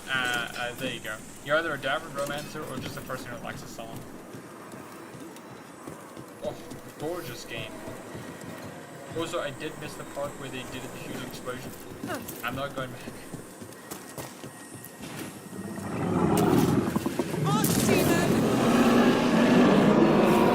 Yeah. No, yeah. Yeah. I like how the end of the game really does like hone in on the fact that right? This isn't just something like you can just mosey on through. You have to take losses, right? You have to take a lot of damage, you know? She's real big. Come on, we're getting closer to where the gods are making their dagger.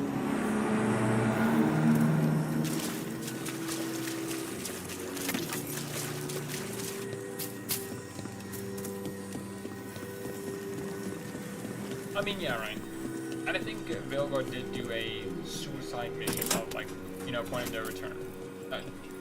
Not like a suicide mission. I think it did it really well. We sense intruders, the same mortals who defied us at Whitehaft. A death mage, unbreathing. It says, like Emmerich said, death mage, unbreathing. Like, she's unnerved by the fact that he's not breathing, you know? Like, wait a minute, why are you not breathing? Like, I wonder, and this is something I think is cool, especially because they revealed it, is that liches exist in Dragon Age. I wonder if the elven gods knew about liches, right? If they were a thing. And one you fear, a fire breather. There are others. Find them. Bring us what remains. My foot's gonna bring your ass what remains. We have to hurry. The Anton will be looking everywhere after hearing that. Man, dude. I also find it very funny that we have ancient elven elevators. Like, yeah, we have ancient elven. It's a tongue twister to say.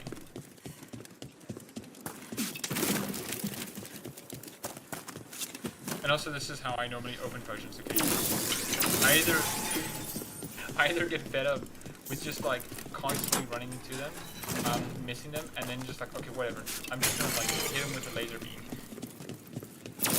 Don't say that Tasha Gilly actually like that. I mean, alright, she's freaky. I'm sure liches came into existence because of the fate that helped just to reform. Maybe approve it. Maybe that's maybe the veil coming into existence helped with that. I wonder. Yeah. Because I think that's a cool idea that they introduced like liches into the setting and the way that they introduced it, you know. I wonder how that'll be carried forward, you know. Especially because you can become a lich without doing the whole Grand Acropolis thing, like how Hezenkos did it.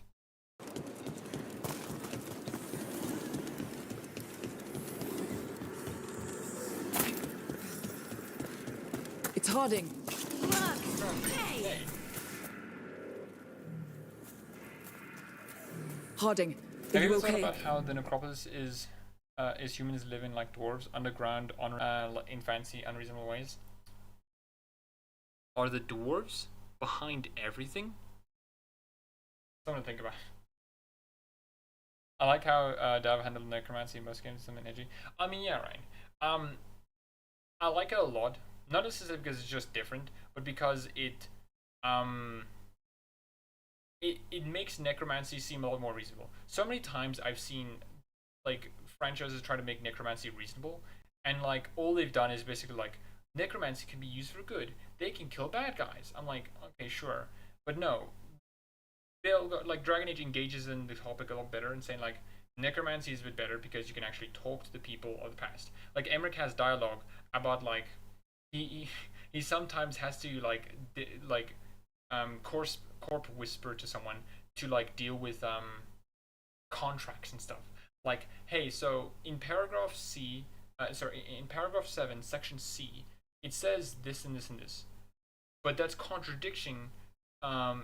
Section B, paragraph A, 1, section D. Like, it contradicts that. So, what's the resolution? What do you mean here? It's like, oh, okay. Like, it makes it a lot more...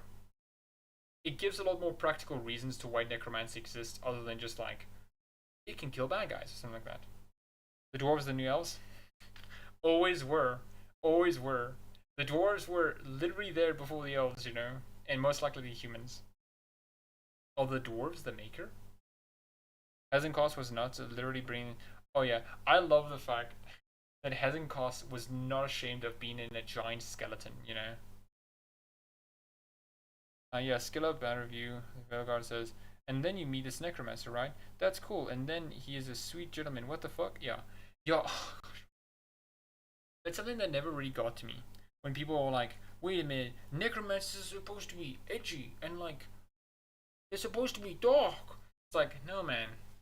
That's not what necromancers are. That's just what necromancers are to you, you know? Necromancers don't have to just be the edgy boys, you know? Yeah, that is weird. Dude, that's the genius of it? Yeah, that's the genius of it. We drew off some on Tom, but you have to hurry. More on the way. Can you open the way out of here? I think so. Let me look.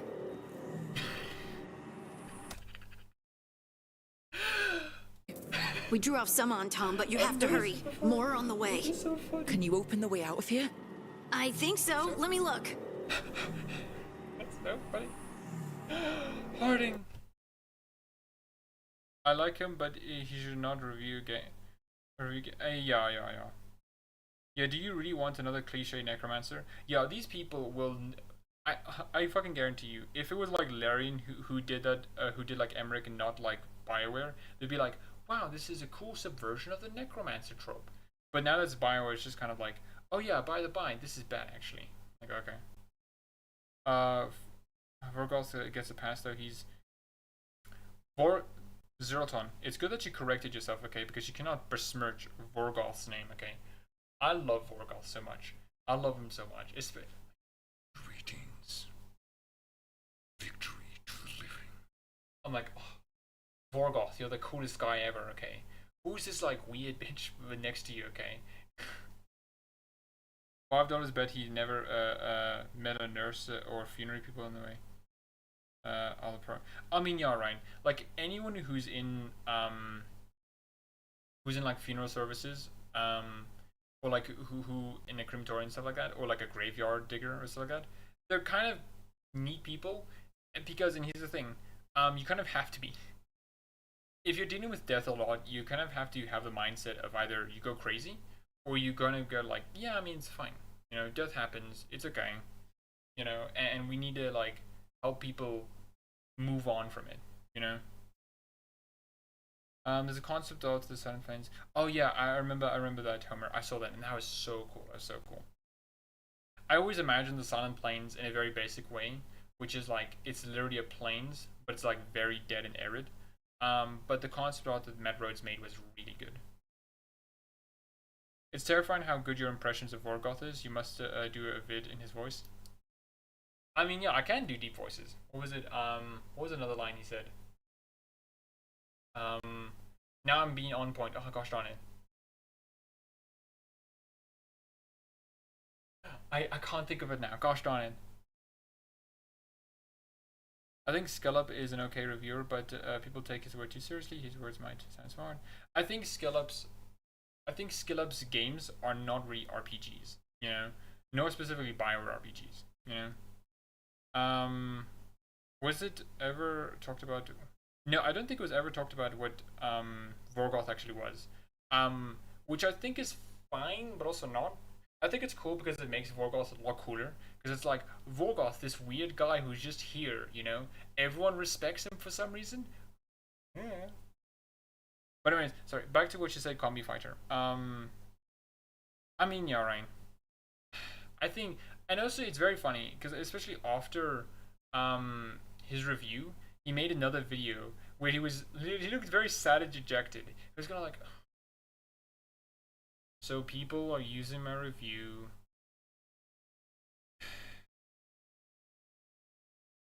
to say Nazi stuff and right-wing stuff. My man. We got Laconis doing Vorgoth before GT. You're welcome, you know. What was Laconis said? Oh gosh darn it. I can't do this when I'm on spot. I'm just surprised this guy seems to like this guy. Okay. That is... Okay, Chloe's Child, that is weird.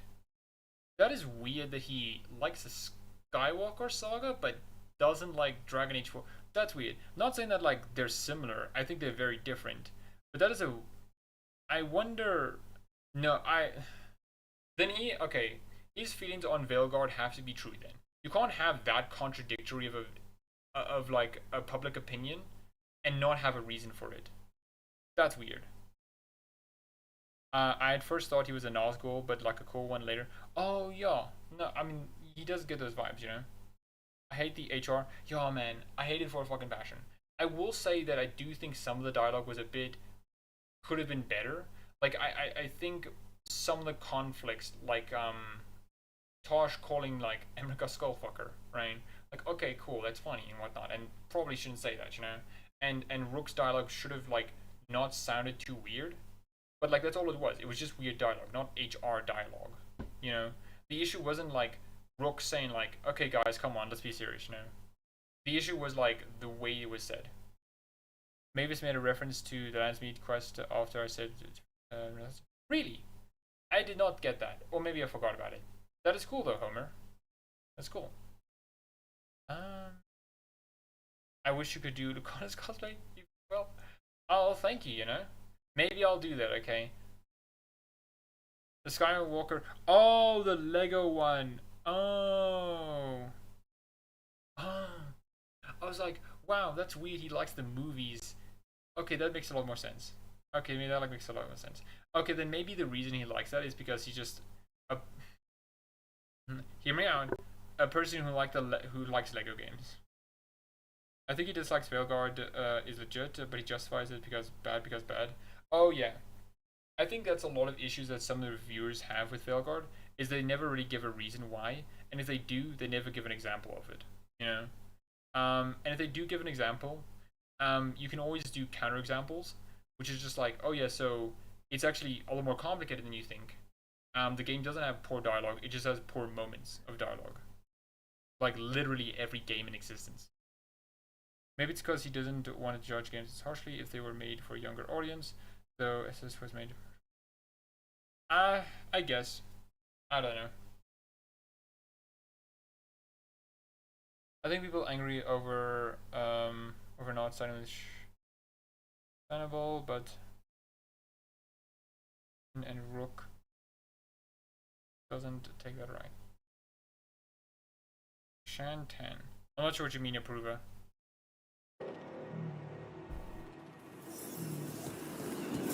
Okay, this is something I was very curious about. I was very curious about. Like, wait, what do the Reavers actually look like? Because they look like, from a distance, like like giant horns and like some flesh, you know? But like, okay, I wanted to like see it, and I'm like, oh gosh, this is terrifying. Like the Antom's helmet still remains, but their teeth is like elongated and just like floating, basically. They have these like jowls that are there, which are terrible. They have these tiny arms on the back of their horns, you know? Like, oh my gosh, dude, what is this? Like, it's screeching, it's coming from their horns and stuff, from the in-between bits, and the armor's still sticking out of them. And it's like, man, this looks terrifying. You know? I guarantee you, if BioWare put a lot more effort into the first showcase of the Reaver and actually had a long drawn out pan of just like showing off the Reaver like being a bit gross, you know, I can guarantee you a lot of people would have been like, wow, that's pretty cool. Because like, look at this, man. Oh gosh. And then look at this, like, this horn is gross. I love it.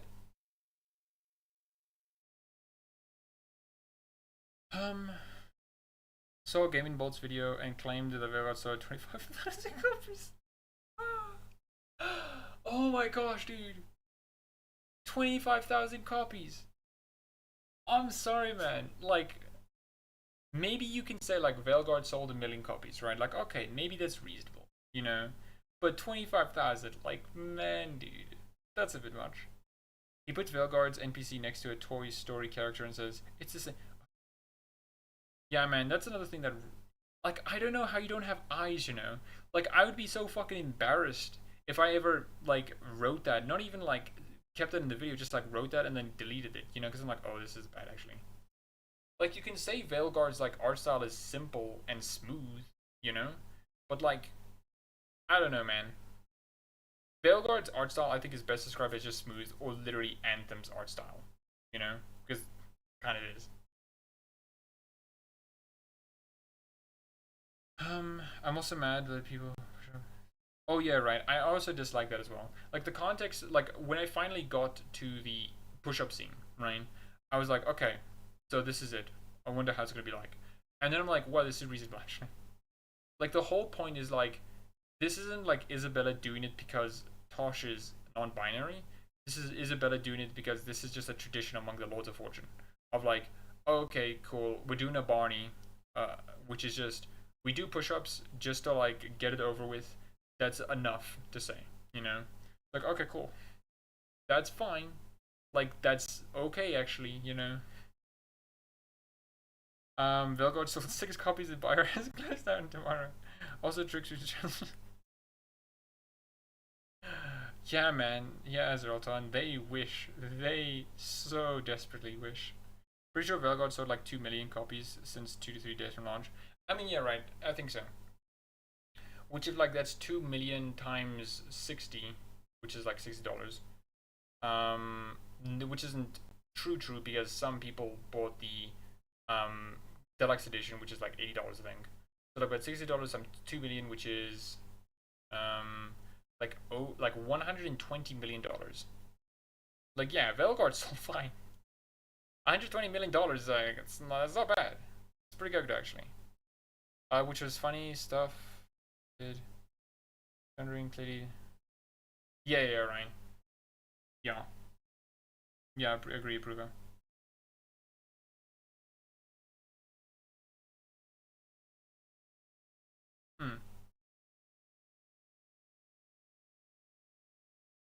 Yeah, close on channel. It's Star Wars, but not anime, so it's Disney apparently. Yeah. Oh gosh darn it, dude. Oh gosh darn it, dude. Gamers have no idea what art styles are. I love Dragon Age 2. Oh, I love Dragon Age 2 as well. So good. Maybe it's not for me, but Veilguard started reminding me of how. I mean, I can see that Combi Fighter. I can see that. You can put like Knight Errant's art style next to Veilguard and see it. Though I do think if you compare Veilguard's like character designs, like models, with Anthem's, you'll see a lot of similarities. The same characters who are attacking, yeah, which is very funny to me, you know. Though I don't think Avowed's is going to have the same blowback as Veilguard, because one, it's made by Obsidian, a studio who is, well, not beloved, is definitely not like hated to the same extent that BioWare is, and two, Avowed I don't think is going to have an explicit trans character.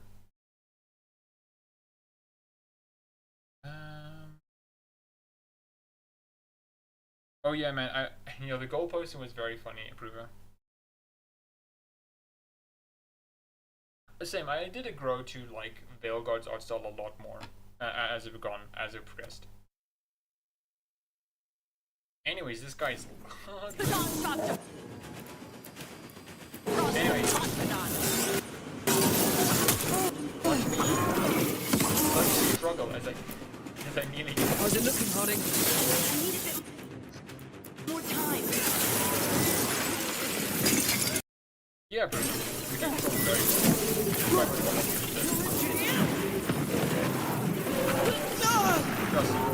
I need to die. Because I can't help it. Even though it doesn't affect Canary that well because there is. That aside. You will learn. Honestly, readers are. Yeah, they're really There are things I would have of you, Rook. Draw closer. You will learn what they are. Elganon again. Yeah. Mars block! Vashvatar!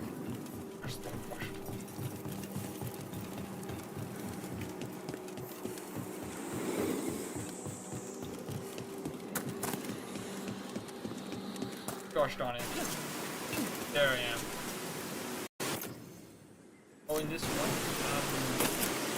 section I believe, there's a little note from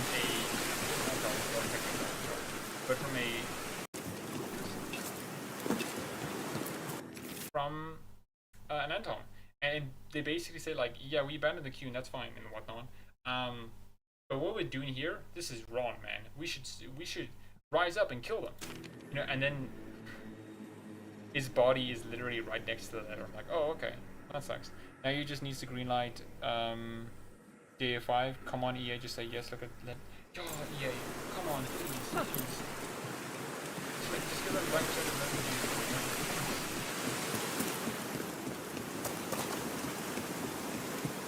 And on top. Present my creation, our ritual. Anton. Okay. The intruders remain. The intruders remain. No.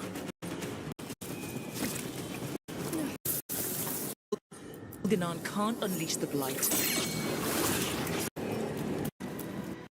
Where? Oh, wait.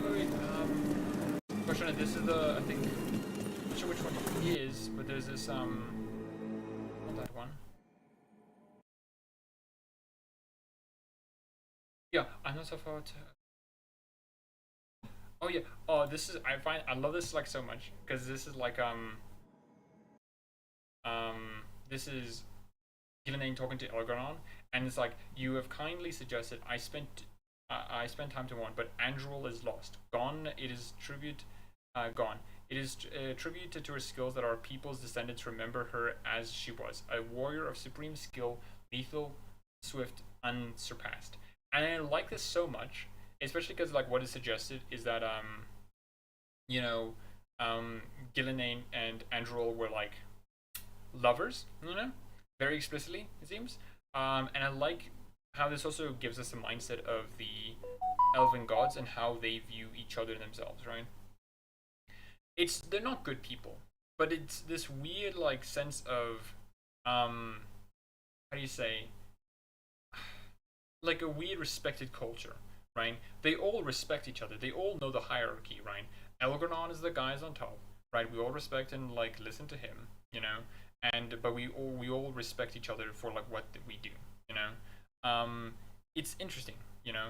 And I would have wished we could have had more in the game, because I would have think is cool, like for example, if the Nodus Thorlin would have allowed us to basically ask the Nodus Thorlin to like tell us about like Gillenane or Androl and like talk about them and get their perspectives a lot more, you know.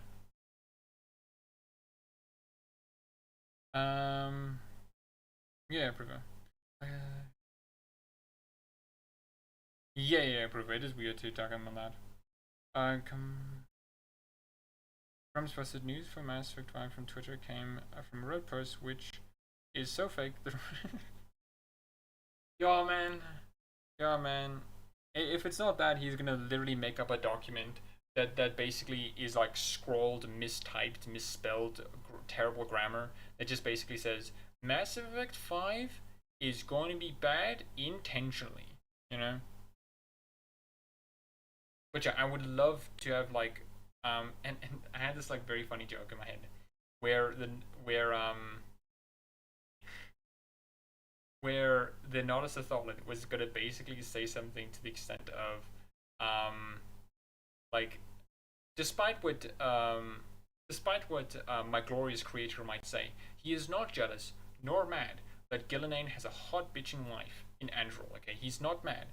Tell everyone that he's not mad. He could do better. Okay, he's not mad. I find that very funny. I also think another way we could have learned about the Elven Gods is through like the Veil Jumpers, where we could have like this extended quest line where we basically help this elf understand the Elven Gods a lot more. I think that'd be cool. I think it'd also been cool because we could have had like a quest item associated to the Elven Gods, where for Gillenane we could have had like Androl's like mask or something like that, which could have like made her go mental, you know.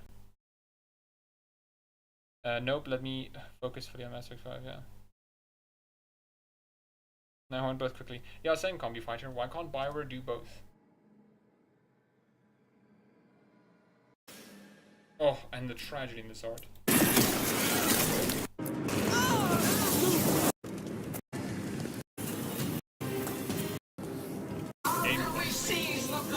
Oh.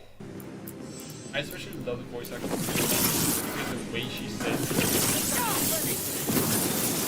After we seize the blight, I will craft a new dragon.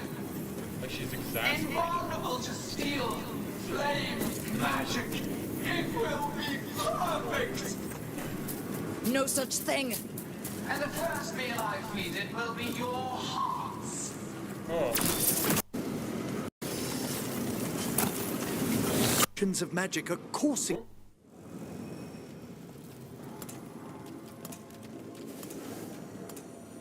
Oh, another fade tear. Oceans of magic are coursing around us because of the god's ritual. Then we'd better find Gillenane, quickly. Wait. There are wards blocking the way out. Blood magic. One touch could kill. How do we get through? Ideas? Patterns are familiar. If I can fracture... Now, I do like this one as well, because later on, we will see Nev or Bellara, you know, who gets kidnapped by Elgeron, being controlled, and the way that they do it's such a wonderful scene, you know, and I absolutely love the entire scene as well, especially on how it changes what happens during the final battle for Minrathous. It's such a well done thing, you know, especially because, like, again, it's just consequences to like what has happened. For the harmonics, we could get through. Maybe. I deal with blood magic. I can stop the damage long enough to burn out the wards. That's risky, Nev. Really risky. I can't ask you to do that. Your way's just as dangerous. Don't like it, but one of us has to do it.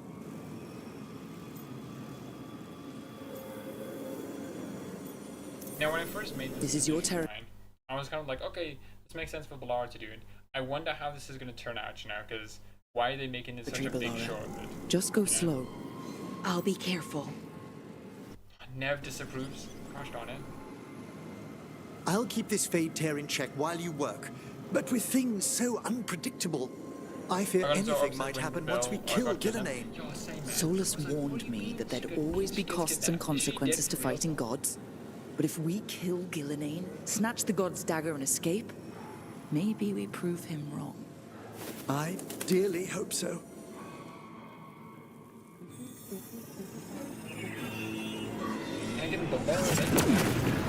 And there!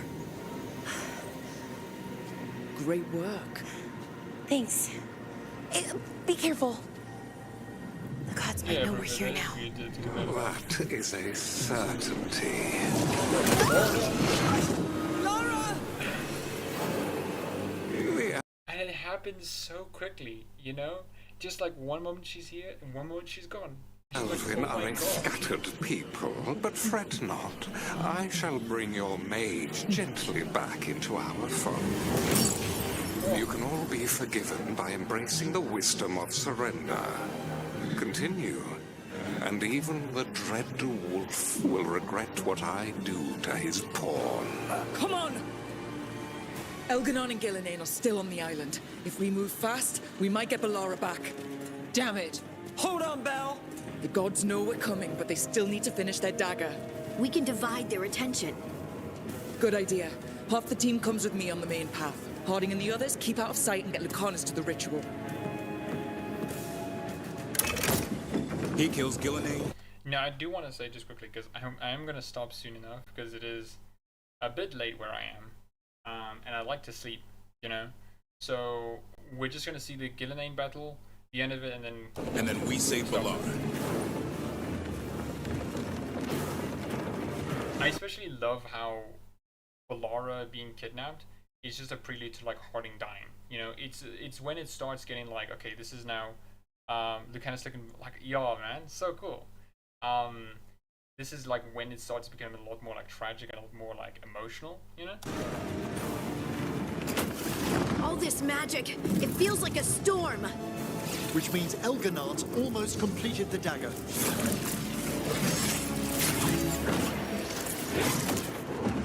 Where's Gillenane? On the move. Spike can feel her hunting for us. We didn't come this far for nothing. Everything the gods have thrown at us, it's all because they know we can win. We'll kill Gillenane, we'll get our friend back, and then... And then Elgarnon. We'll hold Gillenane's attention until Lucanus has a clear shot. Good luck, Harding. Do you think, sort of... This is when we get to it. I'm not necessarily sure, right? Because I'm not sure if that is a spirit of Varric, like Varric's actual spirit, a spirit that impersonated Varric, or just the memories. I don't know. I'm gonna have to maybe look up like theories for that, because I'm undecided myself. Maybe there's some information, because I feel like it's just memories, and it's Rook using Varric to help them get over the regret, you know? I remember they said no dark moments. Oh yeah, man. There's a lot of dark moments in this game. I was very surprised with it, you know? Just like, on the perception that people had versus what it actually is, you know? I love how all the companions shown in the story throughout, it just makes the Veilguard feel more like a team. Yeah, it does, you know? Like, while the other Dragon Age games definitely had those moments of, like, teamwork, Veilguard is explicitly about, like, the team working together to solve the problem, you know? Origins to... Well, I mean, Origins, Inquisition to a lesser extent too, you don't need the companions for anything, you know? With Origins and Inquisition, you could just, like, you don't have to recruit all of them. For Origins, you can just have the dog, Alistair, and Morgan. For Inquisition, you can just have Cassandra, Varric, and Solus. That's it. You'll be fine. And but for Veilguard, you do need everyone. Like they are shown in combat cutscenes, and yeah, it's cool though. Especially in Weishaupt when you had all your companions just like all around, you know. I love that so much. It was such a cool moment to see your companions doing stuff like off screen and being able to like understand that like they're off screen, you know. Like something like team needs a they really do need a huge raise. They did such like we said, whatever it takes. It's all yours. As is Gillenane. Yeah, Lucanus. I feel like Veilguard is much darker. Yeah, I feel like it is because on moment to moment you have a lot more darker things happening than Inquisition. Inquisition, a majority of Inquisition was you just like running around the open world and like doing stuff, you know, not really like engaging with the story. While with Veilguard, you are engaging with the story a lot more frequently. On this one, I was like, who should I choose? I already chose Emmerich and Tosh. I guess it's Davrin Nev's time.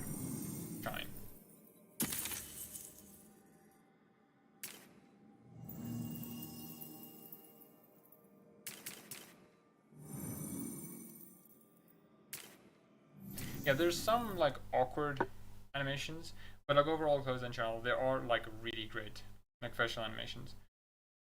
Oh yeah, no, same.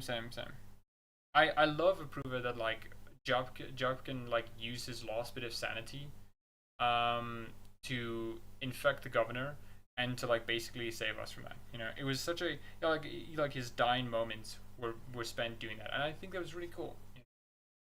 And especially because I love how there's a choice that happened because of what we did with him.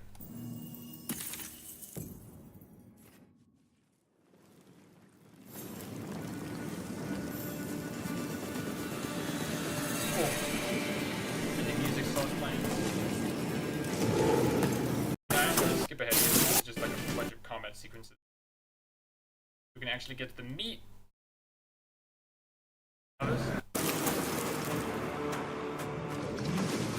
So few of you remain.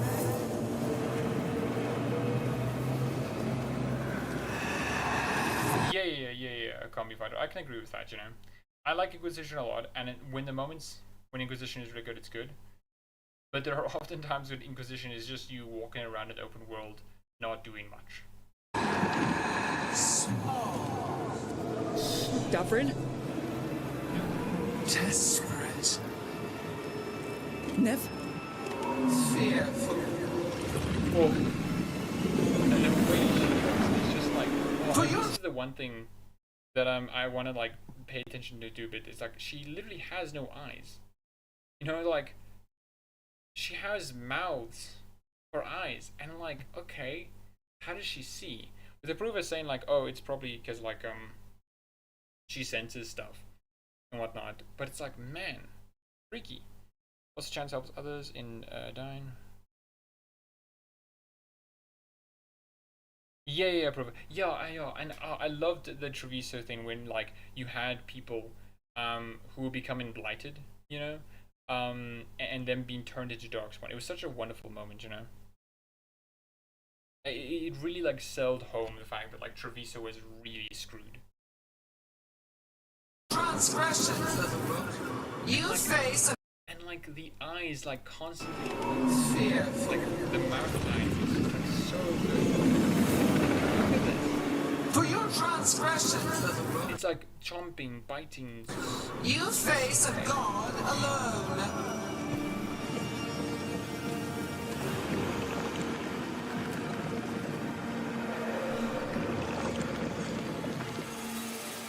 Man. Now when I first did this fight, okay, I fumbled the bag a lot. Okay, I was just like constantly like just I don't know what to do. They get that better part of the game. Not great. You have destroyed treasures of the ages. Set back our work. David's body horror is just like absolutely phenomenal. I will perfect this world, but you shall never see it.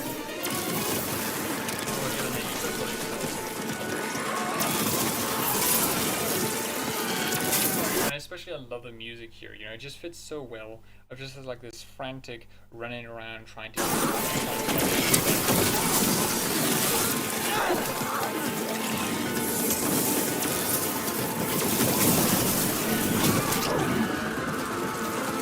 Gavrin, you alright?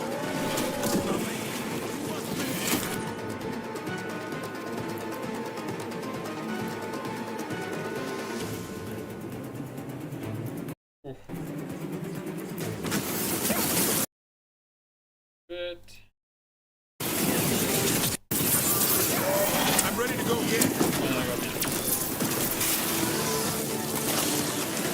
This struggle is pointless, wasteful.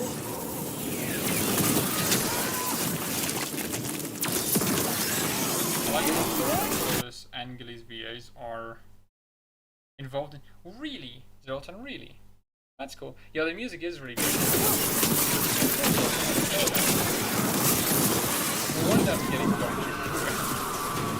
We've got you, Harding. Thanks, but you need to free Lucanus. He's not so... Oh, the ogre here. Absolutely demolished. We'll find him.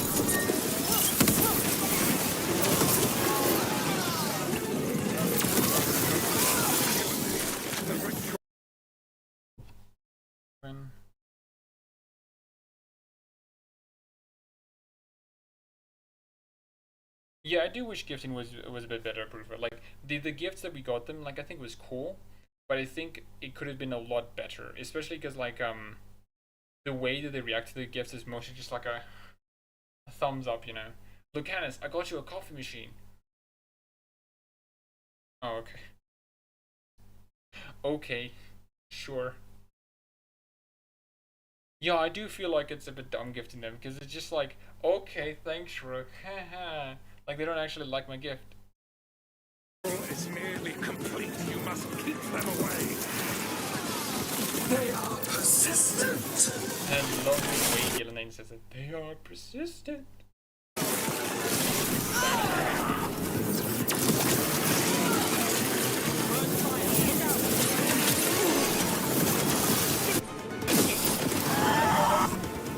Lucanus? Meryl's Actor 2, Gareth, David, Lloyd, and Meryl's VA are from Torchwood and VAs. Really? Okay, so okay, cool then. I guess David Gator was a or is a Doctor Who fan, huh? Yeah, I want the DA2 gift cutscenes. Yeah, man, it would have been so cool to have those like extended cutscenes from like Dragon Age 2 for like Veilguard. Oh man, dude, that would have been good. I've got you.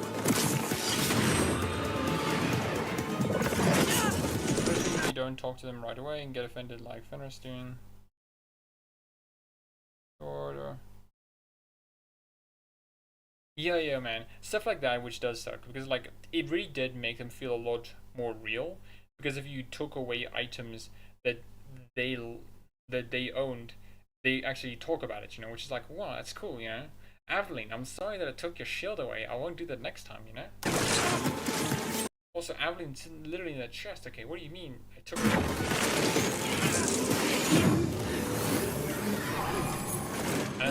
Behold your current age! Fragile, aimless, lost! We are the Olympians in this world who can cleanse and tame. And this is one thing I like that Gillenane says, to cleanse and tame the blight. This is something I think is very interesting because the elven gods did not actually make the blight. They didn't make it, they just like discovered it and used it, you know. The blight itself is technically more of more created by the Titans than the elven gods, but anyone can use it, right? So I think like anyone like who can use the blight magic isn't necessarily going to be able to be controlled by the elven gods, right? Especially with like the Grey Wardens, you know? The Grey Wardens weren't controlled by the elven gods because the blight isn't inherently rooted by them, which I think is cool. Trickweeks is a massive Doctor Who fan. Think they based. Oh, that's cool then.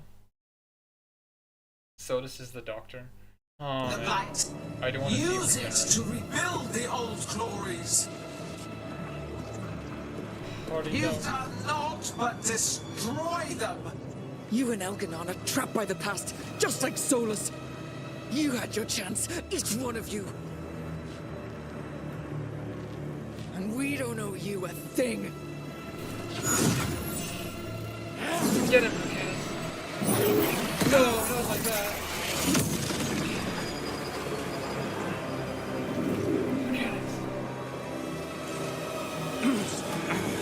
Whatever it takes.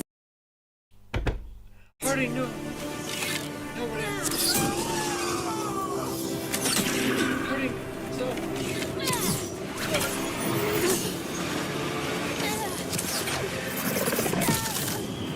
Harding!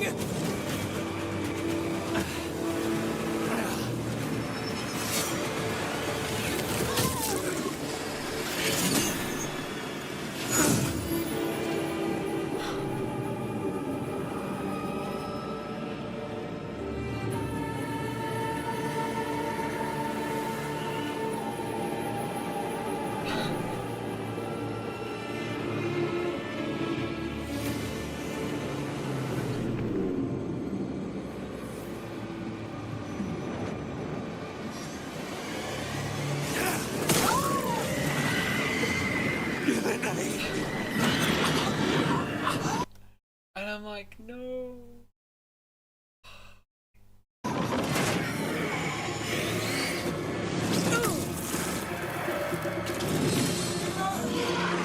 Hard to badass bird.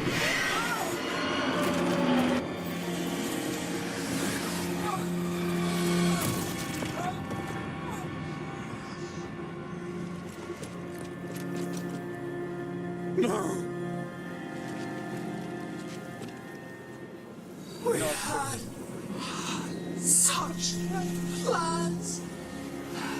Oh, and I love this so much. Not just for like the scene that Harding dies and the way that she sacrifices herself, you know. It's also the way that like the elven gods here like interact with each other, you know. The way she says, "We had such plans, Elgarnon." It's just like so tragic in so many ways, you know. Obviously they're wrong, but like it really does show that fundamentally what they think they're doing is like right, you know, which I think is so good. No. We had such plans. Oh, no. And it's just, man, dude. Oh, man, dude. But anyways, let's back to. Whatever it takes. I remember the first time I saw this, like, oh no. And then what really sealed the deal, what really sealed me was when Harding was white. Harding! And it's just like, oh, I made a terrible choice. And then I realized Davrin wouldn't have done any better, because he would have also been in the same position, killed by Gilliman. And it's just like, man. Oh, the game is louder than me? Oh, my apologies then. Also, no. Yeah, but everyone loses, there's loss. Yo, man, it sucks so much, man. How does she see? You're right, she has no eyes. Yeah, I wonder how she sees. She doesn't have eyes on her elbows. Oh, man, oh. No. Oh, man, I don't know. Oh, gosh darn it. For me, it was Davrin and the Son, and a picture of Son trying to save.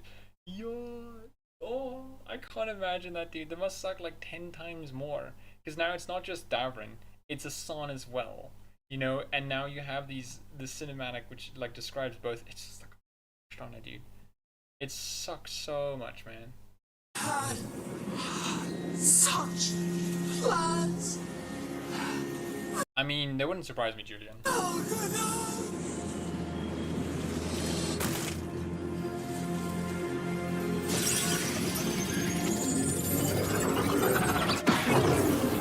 remember the first time I wondered why Elgarnon just didn't kill us right there and then, but then I kind of realized like, oh yeah, I know why. It's because of the dagger.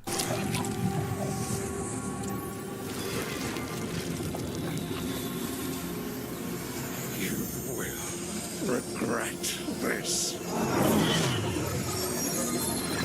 Also, one thing I just want to note because I find it very funny. This. It's Elgarnon's like backpack. Like, why is it so big? Why is it shaped like this? It's a weird backpack.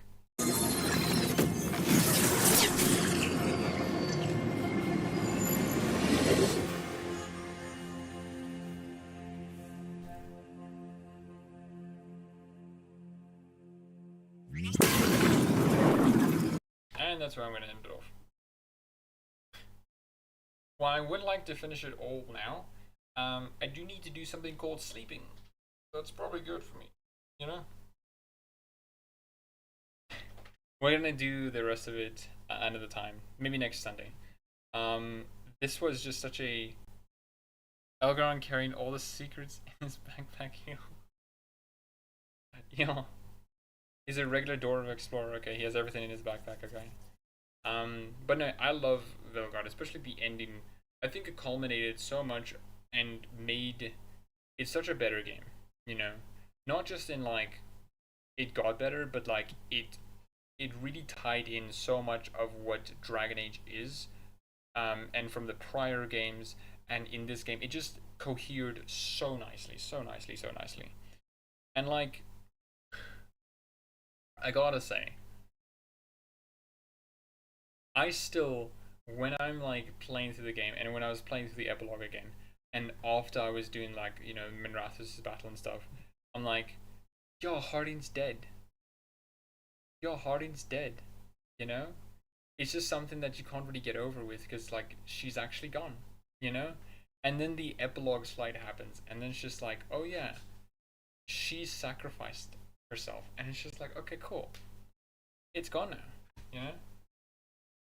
Man. Happy holidays night. You too, Zoltan. Playing Mechanics. I mean, hey, Homer, that sounds pretty cool. After this, I will say that Halo is right. Yeah, no, I agree with you, Prova. It's a wonderful game. You know, it's a wonderful game. What image should I finish off of?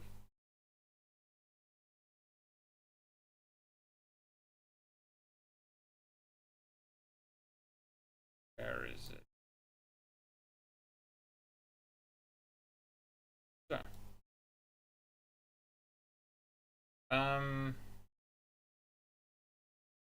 Kind of stalling here.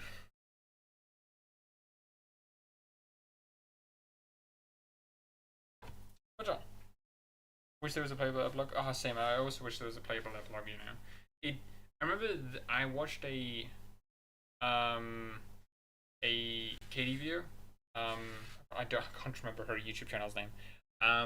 Where she talked about that in the data mining there was supposed to be like a playable epilogue where our characters talk about the executors. I was like, oh, that's cool then, you know. But it would have been cool to have that.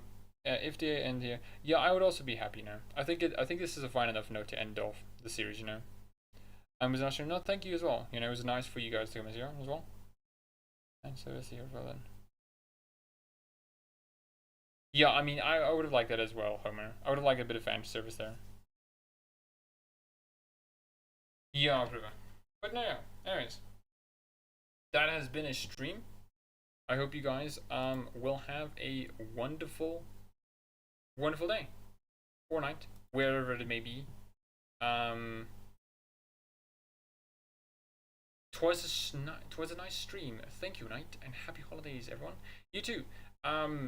New Year's is like happening, what, 2 days? 3 days, technically. Yeah. Out of context, something like pick and me.